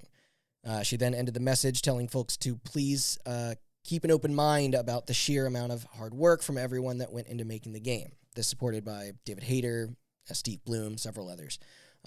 Platinum Games, the developer, stood behind Hale in their, in their statement, asking the fan base to refrain from attacking any contributors to the product. Now, at the point we're at, it was fairly easy to to be behind Taylor's plights. Mm-hmm. She was correct in wishing for better conditions when it comes to voice acting work, and that initial offer was shitty. The boycott is a little self-serving, but it was drawing attention to a good cause, even if there was no path to getting her back into Bayonetta's stiletto shoes so close to launch. Except here's where the fucking sides flip. Days later, on October 18th, both the Video Games Chronicle and Jason Schreier at Bloomberg reported that the studio was not only prepared to rehire Taylor during production, but that the actual offering was $3,000 to $4,000 per session, 5 in its entirety. The character isn't particularly the most verbose, so it made sense. And also, I think the game is now that it's multiple, it's like multiple protagonists. Yeah. That you even play as. Which the girl that plays the other protagonist is very sweet. Oh, that's good. She posted on Twitter about it, how excited she was to be in this series. And this was also in line with the SAG-AFTRA union rates. Negotiations then ceased once Taylor requested a 6-figure payment and royalties instead. She also turned down an opportunity for a cameo appearance. That was what the 4,000 was for. Oh, okay. Well, the 4,000 came with compensation. 4,000 per session, but then a cameo would have been they one session. offered her one session as a cameo for 4,000. Gotcha. She declined. She knew it. that and kind of weaponized that. She declined it and then said that was her initial offer to play Bayonetta, which was that should have been more clear. A lie. Yes. Yeah. After this, she went to exclaim that this, ironically, was a, quote, absolute lie and a complete joke and made to save Platinum's ass, and that she was done with the franchise. Basically, she got caught fibbing, red-handed. And and the documents are out there. You can read them. Completely self-serving because you fucking destroyed any credibility that the movement had. Yes. Yeah. Actual legitimate voice actors fighting for their rights in the space now have to deal with fans who are you're all a bunch of liars. Mm-hmm. It's no, they're not. Yeah. She is. And despite the obvious switch in narrative, she returned to Twitter on the 24th to make additional statements that the pitch was originally for $10,000 and then an extra $5,000 on top of that post the opening complaint. Platt then went silent for 11 months till the cameo offer came through. Regardless, it made a mockery of a very real issue, like you said, and it didn't do anybody any favors. Yeah. And now with the SAG contract that you went into detail on in your episode, Austin, is up for renewal soon, and the conversation surrounding rituals is important. I mean, the man behind GTA 4's Nico Bellic attempted to start a campaign to shine a light on that problem years ago and was blackballed for it. Yeah. And it's tough out there for these performers. The same goes for those in cartoons and anime. There's a lot of crossover there, but anime is specifically bad because they often hire scabs or tell people to work for non-union rates, and the non-union rates, let me tell you, are way less than $4,000. What's interesting too is that these rules themselves don't they're not comparable to celebrity casting, with the Dark Pictures stuff. Yeah. But she is not the spokesperson for it. Especially when one of the charities you were directing people towards is for anti-abortion billboards. So, fuck her. Okay. Bayonetta would not approve of anti-abortion billboards. No, I'd assume not. Seems like she's a feminist. Now, the second microtransactions and the Mirai botnet with Minecraft, nothing to go back to any of these, thankfully. After was my Tetris mega series. A couple things I wanted to address here. I do have to amend my mistake when it came to the pronunciation of Tetraminos. Tetraminos. I know, I'm embarrassed. Also, I'm not sure if this got cut from the recording because I swear this was in my script when discussing the official rule change in 95 with the distribution of the pieces.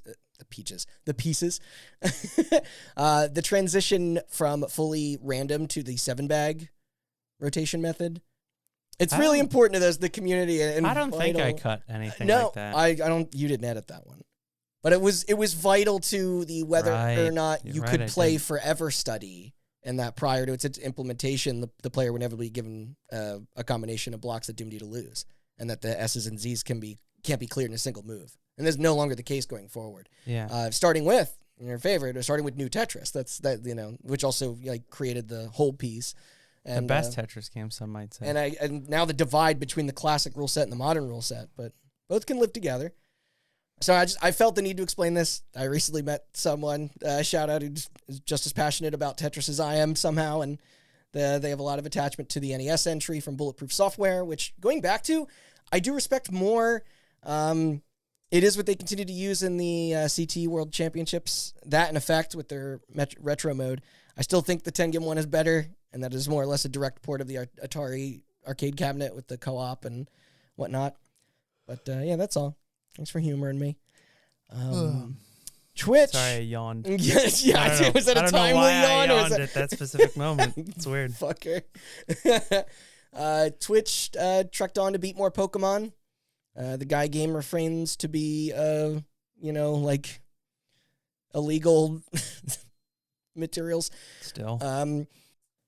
Here we go. Miss Pac-Man. Interestingly, we do have a few updates with this one. So in April 2022, it was revealed that the upcoming Pac-Man Museum Plus compilation was not only excluding the addition of the Miss Pac-Man game for their collection due to the ownership of the character not belonging to Namco that you discussed, covered that, but also that she was being scrubbed from the remastered versions of Pac-Land, Pac-in-Time, and Pac-Attack. Taking her place instead was the inclusion of, quote, Pac-Mom, complete with a sprite swap. They ditched her bow for a hat. Pac-Mom is a better name. While their offspring, Pac-Baby and Junior Pac-Man, were too modified to remove resemblance to their much cooler parent. Even Chomp Chomp, the trusted family pet, was renamed or had a renaming to become Pac-Buddy. That's worse. That is worse. Now, despite there being no formal clarification on why this was done, we can draw a pretty clear link to the still ongoing dispute between Namco and At Games, the at with an ampersand, right? The owners of Miss Pac-Man. God, I can't say Pac anymore. I'm going to go nuts. And in a rather amusing coincidence, a month later in May, the World Video Game Hall of Fame announced their newest abductees. Among the list of their watershed releases chose for this year was, you guessed it, Miss Pac-Man, rubbing shoulders with Dance Dance Revolution, Sid Meier's Civilization, and The Legend of Zelda, Ocarina of Time. Notably missing is the original Pac-Man. So congrats to these titles, and what a hilarious twisting of the knife to Namco. I bet they were not thrilled. How are you going to do a video game Hall of Fame and not have Pac-Man in it, though? Because they got Miss Pac-Man, which is the better Pac-Man. I But you are right. From agree, but there wouldn't be a Miss Pac-Man without Pac-Man. Also, how old is this place, and why did it take till now for Ocarina of Time to be in? I agree. I think it's only been going on a few years. Okay. Yeah, I think it hasn't been that long. And they like to do a picking from a bunch of generations, rather than just starting in the 80s. The Valveps, their tale will never truly be over, and Andrew will be returning again to fill us in on some more chapters from their storied history, so stay tuned. Yes, now we have extensive... Please look forward to it. Extensive hands-on with the Steam Deck. Yeah, the longer we take, the more these... and you've got your Steam Deck now too, right? Yeah. Played Death Stranding on it. Great. Hell yeah. SimCity. Maxis is still trapped making exclusively Sim stuff. Will Wright is into crypto and NFTs now, which is a drag. Going on to claim this past October that he is going to make a metaverse blockchain game or something. Come on, Will. He used to be so cool. Don't be a jackass. In the spirit of disappointment, we're at Duke Nukem Forever. Big news with this guy. On May 9th, 2022, an unfinished beta build of one of the versions of the fabled failure leaked out online on 4chan and was promptly then shared on archive.org. I believe it dated back to 2001 and was for 3D Realms' E3 floor, is what's being said. With this was the source code and level editor files, too. George Broussard was not pleased, though he did confirm its authenticity on Twitter. He went on to say that he did not know how this got out or knew who was responsible, although it did cause some friction between him and childhood friend and ex-coworker Scott Miller, whom he founded Apogee with. Miller stated on his blog that he had, quote, good insight into the issues that turned the endeavor into such a money pit, them being understaffed, not having a decent developer roadmap plan, the switching of engines that you, multiple times I think that you said there. Basically, he was absolving himself of the problems that arose, not that he explicitly assigned blame to anyone in particular, but Broussard still perceived this as a bit of a slight at him. In response, he fired back, calling his words nonsense, adding that he was a manipulator and a clueless narcissist. He then ended his tweet with, quote, at least I had the class to keep thoughts private. The finger was then pointed at Miller for Apogee's sale to Gearbox in 2010 and the resulting lawsuits that ensued. What's strange is that the studio was already in control of the IP previous to this, so that muddies his argument. One he declined to elaborate further on, not wishing to retread a, quote, painful past. Another detail in this mess was that Miller's post mentioned how much that Digital Extremes was eager to take over development in 2004, an idea that 3D Realms shot down. So, I mean, who knows what would have been if that happened. Going back to the product itself, it is somewhat playable. There really isn't many objectives to speak of, but the guns are there to toy around with. The opening mission featured is a remake of Duke 3D's intro that then closes with a sequence that parodies Twin Peaks. There's pipe dream style hacking or type hacking in it. There's a piss button, casual nudity, larger environments that came into the final release for present there as well, like the casino. Sam Mekovich of Ars Technica commented on how surprisingly polished portions of it were, such as the audio design. And I also agree with him how much it resembles Soldier of Fortune. You can really see it with the gore effects, but it looks like and the way that the weapons sway, like it's, or maybe like Half-Life 1, it could be analogous to that. Supposedly a fan restoration project was started to bring the game to a more complete state, so that's sort of neat. I tried to install it and couldn't get it to work correctly. I don't know, we should sit down with that one night. I bet you could figure it out in a way that I couldn't, but alas, positive-ish note, depending on how you look at it, is that Miller is hoping to breathe fresh life into Duke again with the assistance of Unreal 5. It would just be up to the folks at Embracer Group. Slash Mommy and Daddy Gearbox. there. Yeah, slash Gearbox. God, when did that happen? Like yesterday? Today? It was today. No, that was Volition. Oh, that was Volition. Right. Duh. No, Gearbox has owned Duke since we did the episode. Yeah. Episode 65 are retellings of the origin of the Electronic Entertainment Expo. Yeah. Well, Austin, do you want to take this one? And Yeah, sure. in regards to their fumbly ass return, Activate Me. Okay, so Remember that? It's all yeah, about activations. yes. So in last year's update, we talked about how E3 2021 was real weird and how And it was. they had a new plan to reinvigorate the conference in 2022. Update.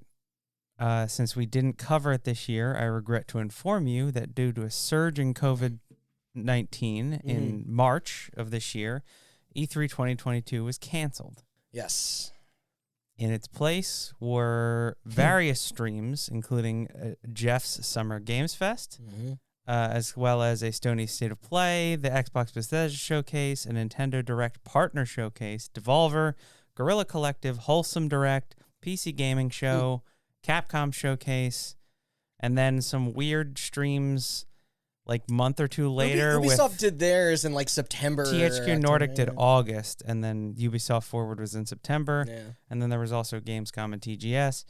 Prominent announcements from this year included Street Fighter VI, the Callisto Protocol, Call of Duty Modern Warfare 2 again, Marvel's Midnight Suns, Resident Evil 4's remake, PSVR 2, and some games including that Horizon game, Forza Motorsports reboot, sequel, whatever, and the resurfacing of a lot of games that we haven't heard from in a while, such as Hollow Knight Silksong and Final Fantasy 16. Our friends at the ESA did, however, announce that E3 would be back in full force in 2023. Not only that, but Jeff Keighley is out because they've been backstabbed. Yes. And he did a better thing. Yeah.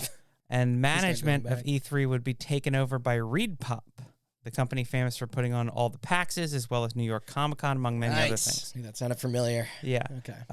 The event will hopefully, Media Circus. fingers crossed, take place between June 13th and June 16th, 2023. Once again, taking place in the Los Angeles Convention Center. We'll see if we have something to cover, potentially. Yes. It will feature Give us content. It will feature an industry area that is completely separate from Gamer Days, which is a public open-facing event. Oh, right. They wanted to split that up a They're bit. splitting that up. Yeah. The Gamescom does the same thing. Yeah, They're doing the same thing where been doing it forever. the first day is industry only, and then from then on, the public's allowed in. Yeah. But which, again, Gamescom did that. The event will also feature, quote, partnered digital events and showcases, end quote. So, like I said, our boy Jeff Keighley will no longer be involved, but I'm pretty sure, I couldn't find anything, but I'm pretty sure he announced Summer Games Fest is coming back, right? Yeah. Yeah. Yes. Okay. Yeah. That's certain. ReedPop Vice President of Gaming, Kyle Marsden Kish, said in a statement, "Our vision is to reunite the industry by reestablishing the traditional E3 week, quote unquote. Bring back that spark and restore E3's role as a truly magical global showcase event for game creators and game consumers." Okay. And that's that. So we'll see, A, if it happens, and B, if they're able to restore the magic, because let me tell you, E3 certainly was magical. And I feel like you got a lot of work to do to get those publishers to play ball. Yeah. You not only have to convince them, but you also have to, like, win people, like, a lot of those working in the press back in terms of just, like, the various incidents that went wrong. And you also have competition. You drop the ball.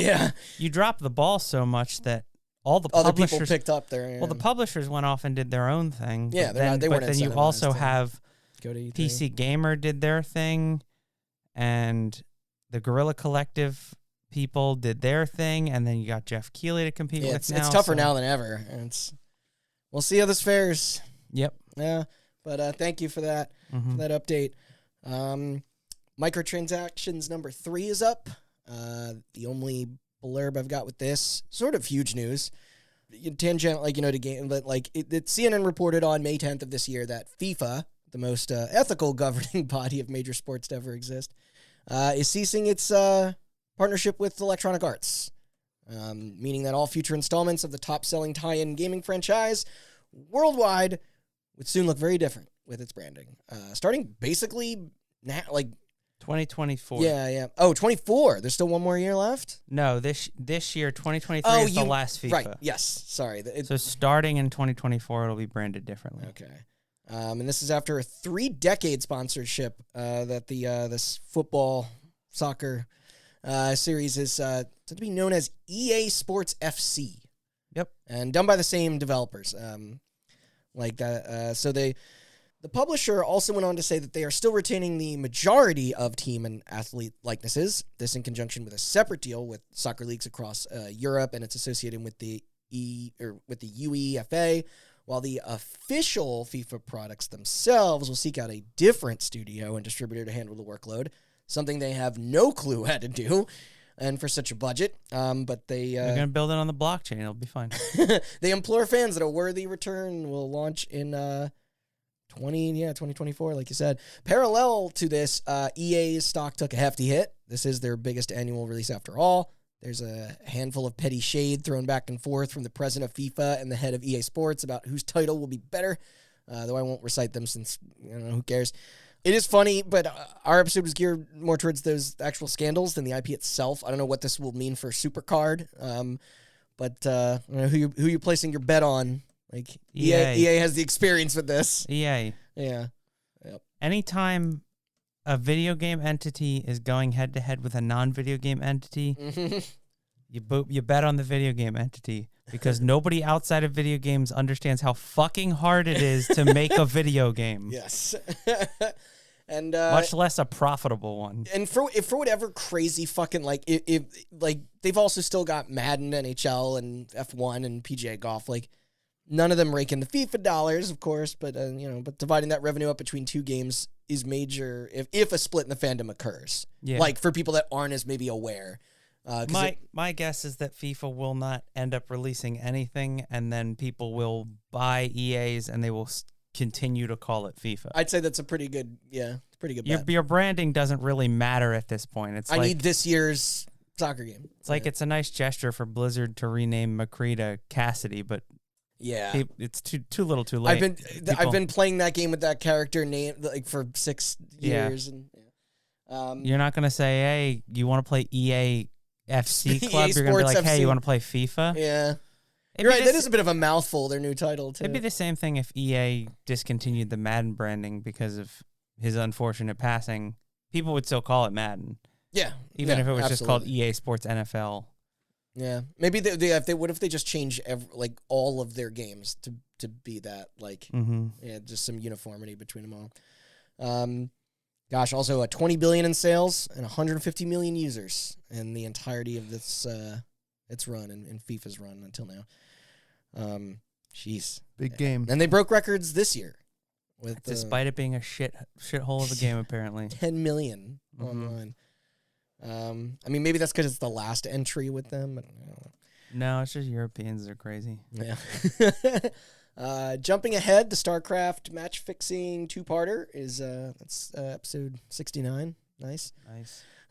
The Virtual Boy, that homebrew scene is staying strong. Oddly enough, recently a lost F-Zero spinoff for the platform was discovered, and enthusiasts have been attempting to rebuild it from what was found, which is dope. Another interesting fact I stumbled into was with how a portion of that failed console's tech did survive on an early development kits of the GameCube. Mm-hmm. Actually, with its planned use of 3D code for such even ended up in the final version of Luigi's Mansion, although not in a functional form. But if there's any reason to bring up that delightful little purple lunchbox, then I will fit it in. You know me. Yep. So it's Prey. I found this kind of so. I'm not sure if you heard this. Quote: Prey 2017 director thought using that name was a mistake. Yeah, it was assigned by Bethesda. This is says Kotaku in an interview with former Arcane lead Raphael Colantanino. So yeah, he apparently regrets that heavily. So much so that he even thinks the marketing decision led to expectations that led the title to fail commercially. And I mean, in his defense, it was odd.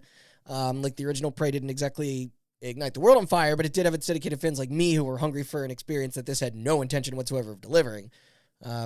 This information, along with his airing of other grievances at the Elder Scrolls guys, came from appearances on the AIAS, Game Maker's Notebook podcast, as well as MinMax.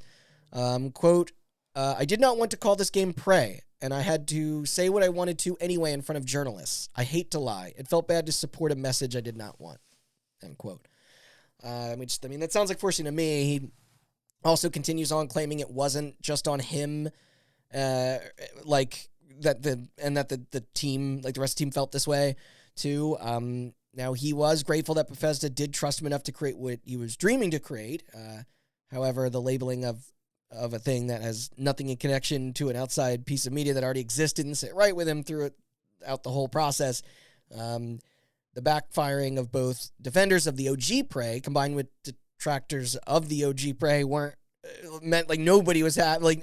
Nobody was happy when seeing what this was referred to in trailers and on a store. If you liked the original Prey, didn't mean you were going to like this game. And if you didn't like the original Prey, maybe you would stay away from it. It's just, and it wasn't just with this, but Colin Tonio felt it was a, quote, kick in the face to the hardworking people behind the 2006 one, profusely apologizing that it wasn't their wish to steal their art and make it their own. It's gross, and that's not what I wanted to do, he said. Yeah. He then states this situation was what directly inspired his departure in 2017. Luckily, he has not left the industry altogether and has founded a new company with Wolf Eye Studios, who put out Weird West in March of 2022. Okay. And this in line with his personal goal of being independent from a corporate system that won't pressure him with financial-driven changes such as these no longer. Passionate dude, and he did not mince words there. Yeah. All right, Engage and Acclaim are fine. I did love this fucking unhinged ad that got a share of attention on Twitter, though. But a user shared a 2003 magazine spread promoting the Engage with text that read, quote, "Are you ready to give someone a good beating on the subway?" Which I guess is meant to be like, we've got wireless multiplayer, but I don't. It's so insane. Video games used to be so much better, right? That and there's John Romero was allegedly reported as saying that he never actually played Red Faction before overseeing that port, which explains a lot, I feel. Yeah. Purely for length's sake, I am pleased to signify that there are no updates for all 4 of our 2020 Halloween episodes, nor the coverage of the trials and tribulations of the Xbox One, meaning we've made it to the 2nd anniversary. Home stretch, y'all. Unfortunately, the next spot in my script to stop on is a tad tragic. Not Microtransactions 4, but G4. The triumphant resurrection of the fondly remembered gaming-themed TV channel has now found itself on the chopping block in less than a year of it being back in the picture, with its talent and crew paying the price. So at first it was reported by Ethan Gash on September 14th, again at Kotaku, that the struggling outlet had suddenly laid off about, and this is around 20 to 30 staff members. The abruptiveness and severity of the cuts took many of these poor folk by total surprise, with many of them showing up on set to record and then be met with an HR rep individually giving them the bad news. It was unclear as to what extent these were going to be at the time. Insiders said that they would receive anywhere between 16 weeks and 6 months as of severance, at least, from parent group Comcast. It's such a shame because the writing had been on the wall for some months.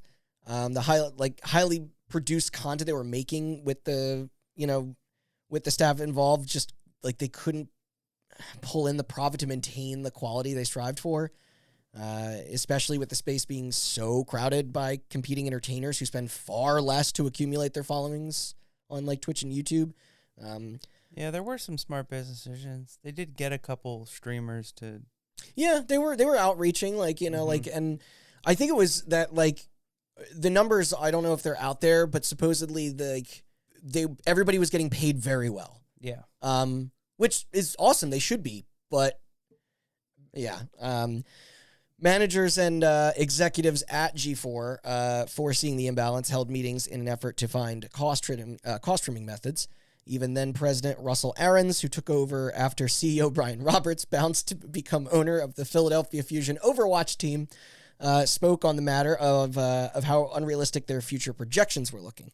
He quit shortly after and was replaced with Joe Marsh of Comcast Spectacor. Comcast Spectacor are the people that own like the Flyers and Sixers and stuff. Yeah. All right. Announcements of new series came all while the slashing of investments happened behind the scenes. One day later, on the 15th, hosts Fiona Nova and Case Blackwell went live to address the layoffs in an episode of The Feedback and to reassure viewers that they wouldn't be scaling back their output. However, 5 days later, on the 20th, we learned that Indiana Black of X-Play was no longer with them after she was bought out of her contract, leaving behind the completionist Corey Smallwood and Adam Sessler, although he too had to step away because of a family medical issue. So that fucking sucked. I mean, she ruled and was not afraid to call out bullshit when it came to the troubling practices and toxic politics that plagued the field, and more on that in a second. On the 22nd, notable alumni Kevin Pereira then confirmed his leaving on Attack of the Show. Of course, he states that this had been in motion for a while, acknowledging the unlucky timing, though supposedly his mission was always dedicated on the relaunch and was never in the cards. Like, it was never in the cards for him for that position to be permanent. Right. Still, 3 high-profile departures. Whatever the reasoning, was a hefty blow, especially in the middle of grasping at revenue. Speaking of blows, this quote hurt me. Although not more than what would happen next.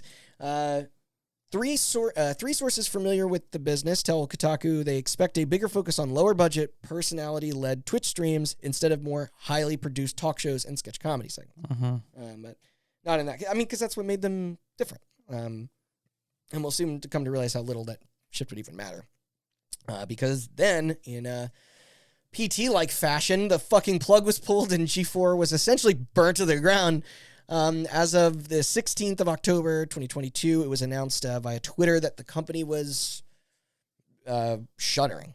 Deadline reports that the news was simultaneously delivered in a mass company email by CEO David Scott. The memo explained that their investment efforts just, quote, failed to gain traction. And this despite the previous assurances that things were set to continue on. He then went on to thank everyone's contributions and to pass along any questions to HR. And it wasn't handled great. Like the completionist only discovered that he no longer had a job when it was retweeted by Wario64. I don't like to laugh at that, but that is so shitty. And that happened with people from Fanbyte too. Yeah. Which it was around the same time. Mm-hmm. Nathan Grayson at the Washington Post even wrote that many of the now former employees were nearly instantly locked out of their internal communication software and that their Slack and Google Drives were already inaccessible. Any half-finished projects lost, partner phone numbers and addresses. It would really make searching for work harder for them. You know, then it already is. You know, like if your address book is gone, or like things for your portfolio. You know, as of this reading, the site and YouTube pages are still online, but television services such as Pluto and Vizio TV had removed the channel. Its final airing through Vios for a second time was on November 18th, 2 days after the anniversary of the revival. Wait a minute, that's tomorrow. Oh, yeah. Man. Okay. Well, for us, it's tomorrow. We should watch it. It will be in the past when you're hearing this. Yeah. But it's so disappointing. Best of luck to all these people. They really tried. It was risky, like, from the get-go, but, you know, hey, I appreciate the dedication and throwback to the old format. I guess it just isn't any room for it anymore, not for a production crew of that size to get paid as fairly as they were. But,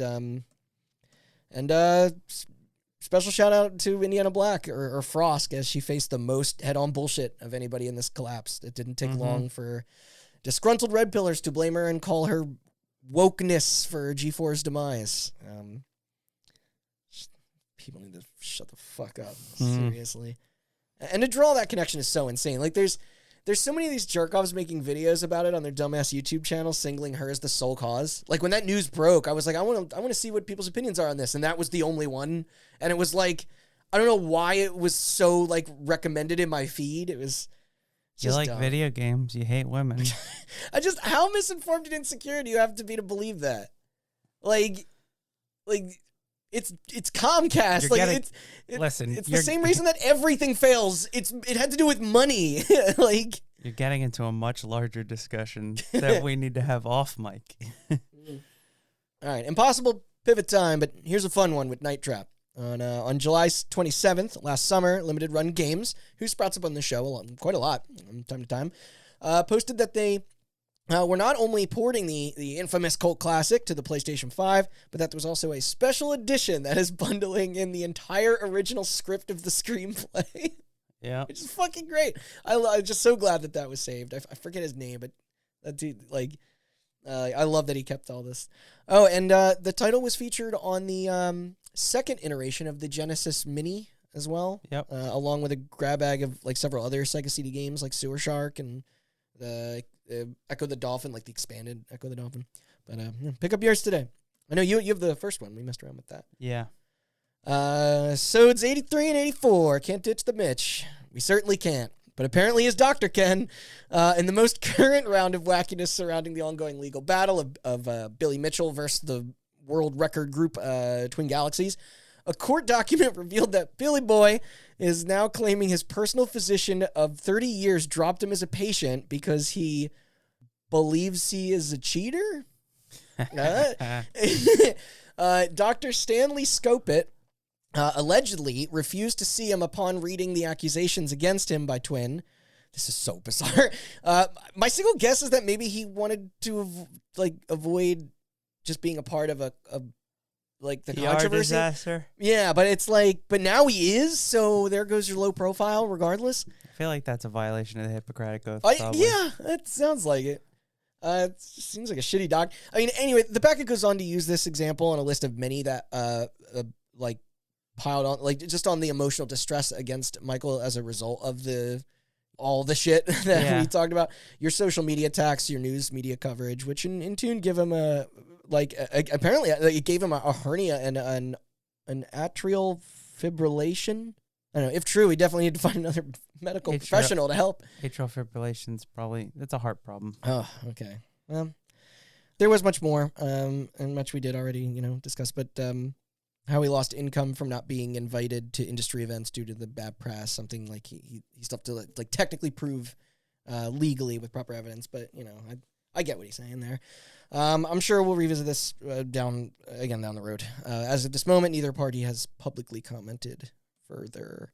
And here's a follow-up topic that never stops making fucking headlines. Unity.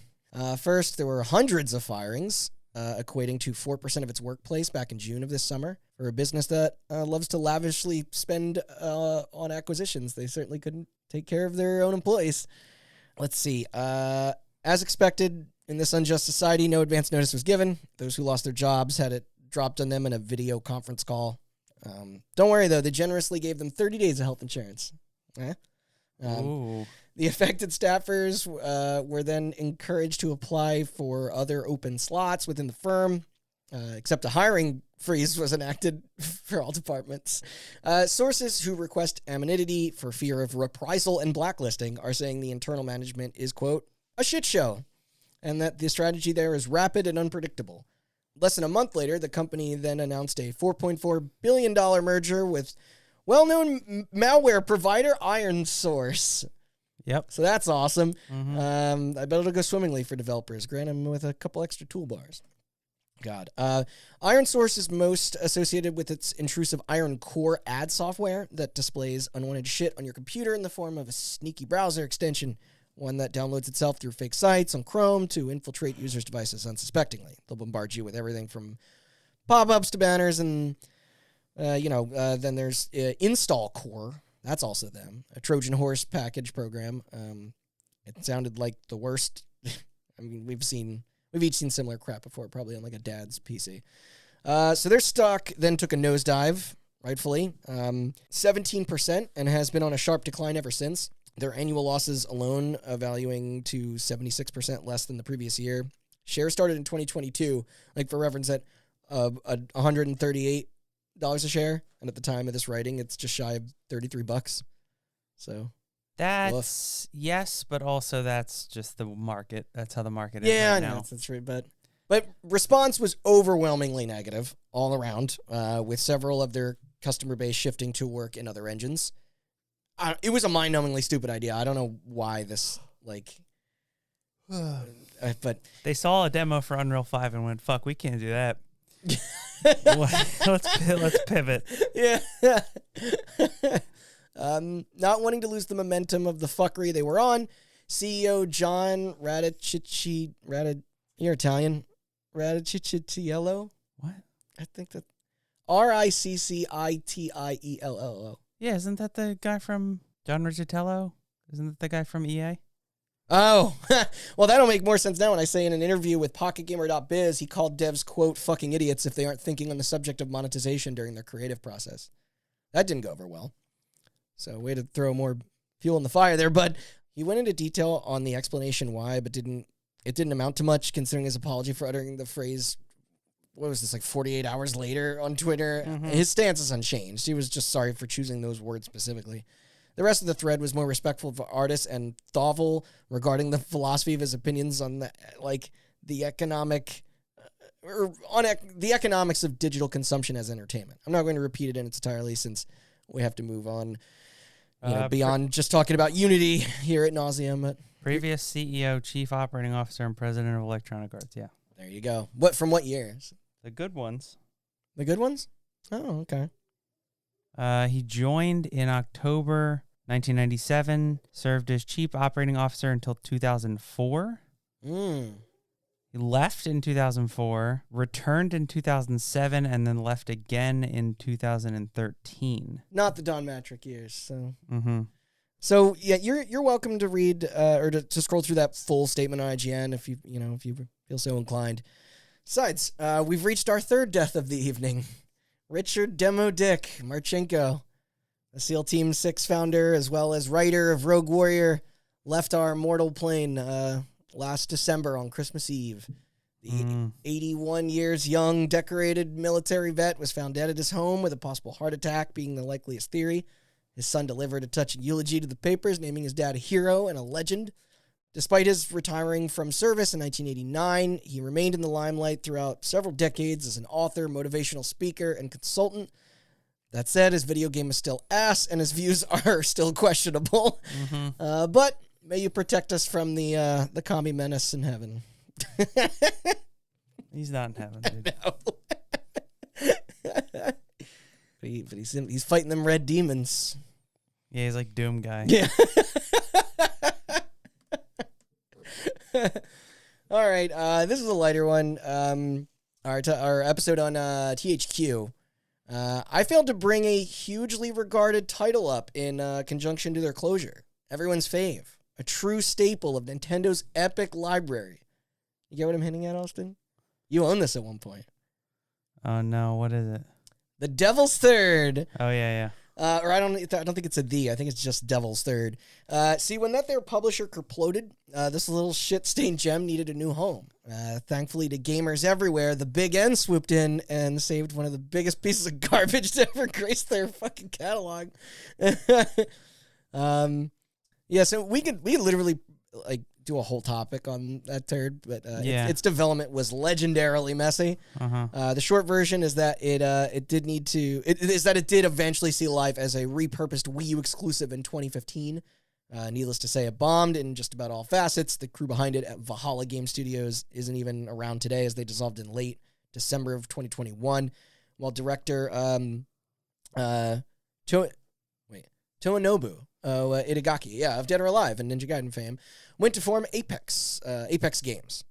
Either way, we can safely admit that Devil's Third would not have changed a damn thing when it came to the inevitable fate of THQ and the situation they got themselves in. Did change a damn thing when it came to the inevitable fate of Team Ninja, though.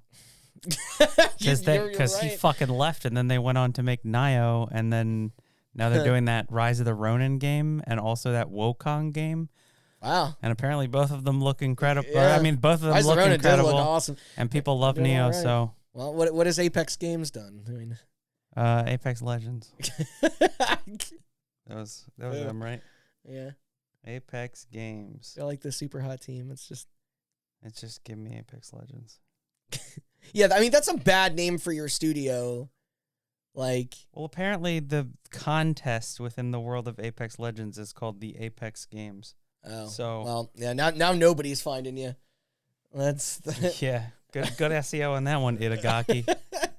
Nailed it just like you did in Ninja Gaiden 3. No sequel to The Spirits Within has materialized, I'm afraid. Although here's a disgusting update to our Connect-isode. Wait, hold on. Apex Game Studios, founded by well-known Japanese producer Tomonobu Itagaki, focuses on producing highly playable, high-quality, immersive, AAA Web 3.0 games. So we got another NFTer on our hands, baby. Fucking hot. Can't wait for crypto to explode so we can do an episode about all of the failed NFT and Web3 shit. What a bullshit sentence. Yep. Like all of those words together are just like so meaningless. I think I had an aneurysm. Oh. They haven't done anything though. They formed in or I guess he announced the studio's formation in July 9th, 2022. So not that long ago. Be on the lookout. Yep. So Alex Kipman, who many within the scene had dubbed one of Microsoft's, quote, golden boy executives, resigned after 21 years of servitude when numerous allegations of gross misconduct arose. These include inappropriately touching women coworkers and watching VR pornography in the office. Kipman was most relevant to our That's coverage. Just research, man. Was most relevant to our coverage as a recognizable leader in guiding the development and launch of both Kinect peripherals for the Xbox 360 and Xbox One, respectively. We'll get to the latter soonish. We didn't forget. That stack of games is still staring at us from across the room. Mm-hmm. Just like, and that's such a larger thing, but just stop. Do your fucking job and stop touching people. Yeah. God damn it.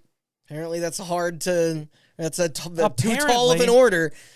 Fucking Yeah, so but post this, he took a similar role in the creation of the mixed reality HoloLens smart glasses, which neither caught on as what was hoped.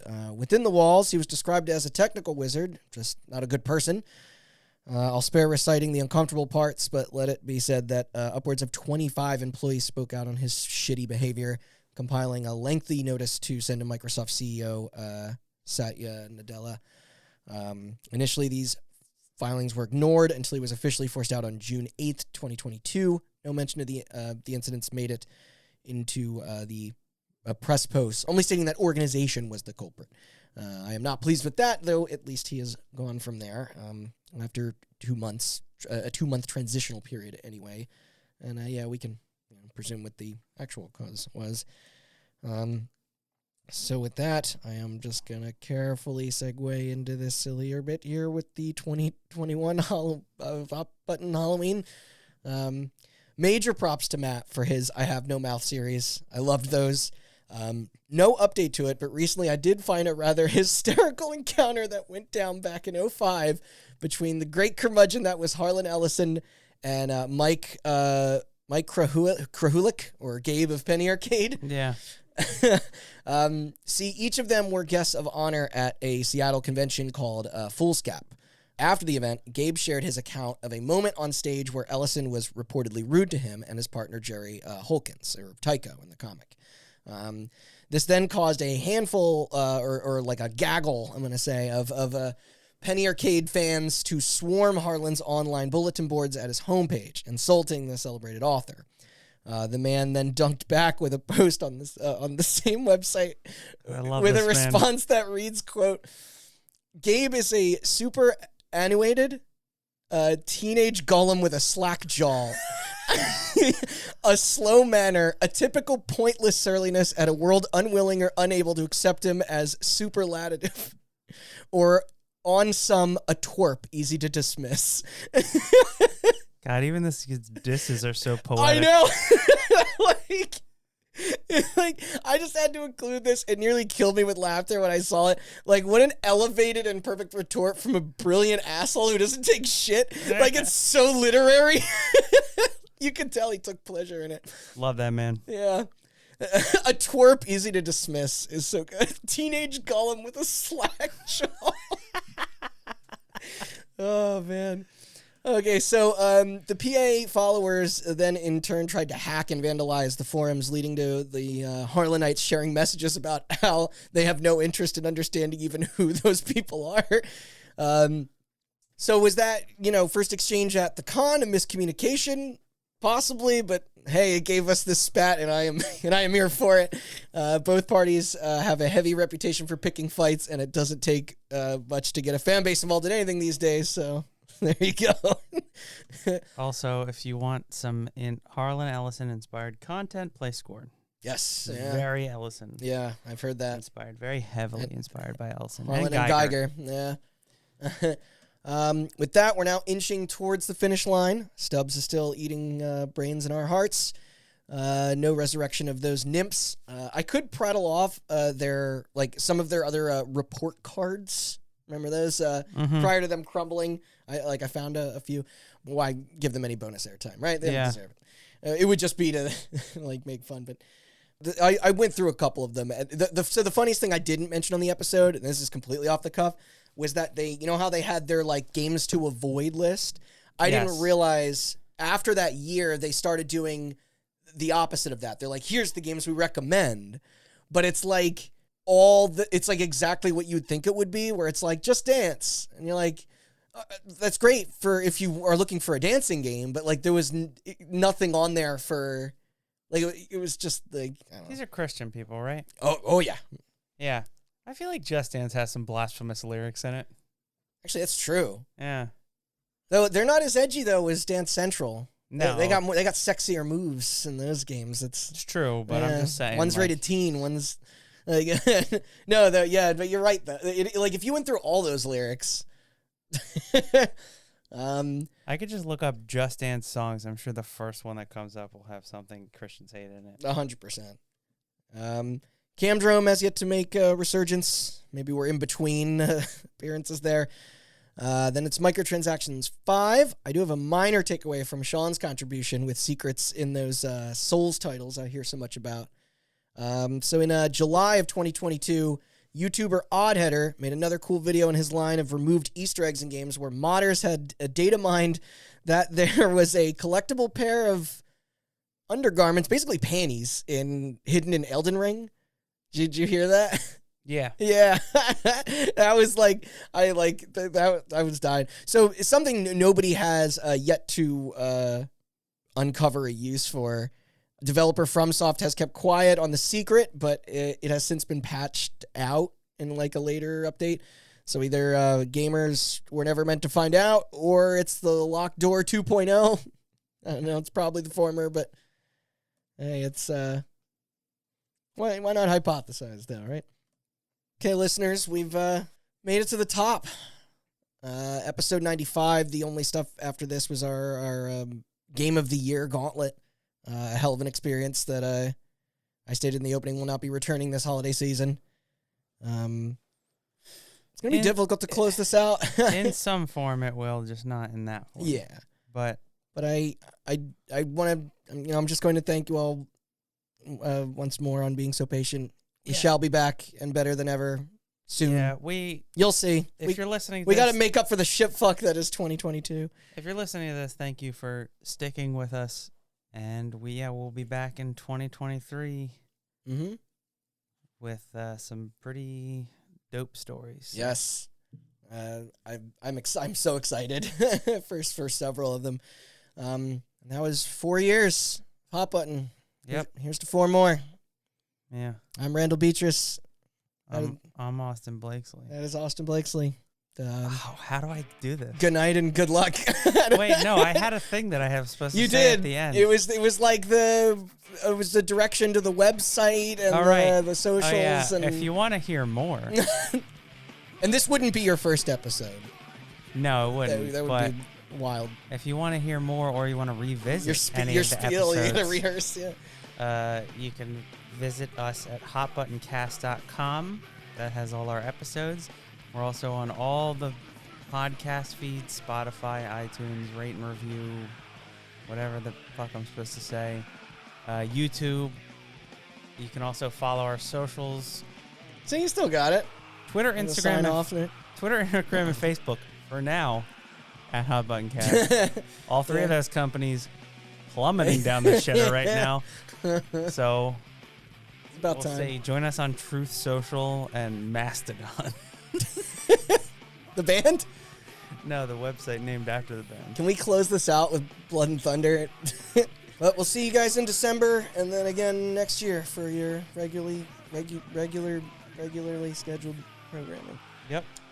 Will I be any more or less dyslexic by then? Who knows? Nah, dude, that's not shaking off for us. You've been like that.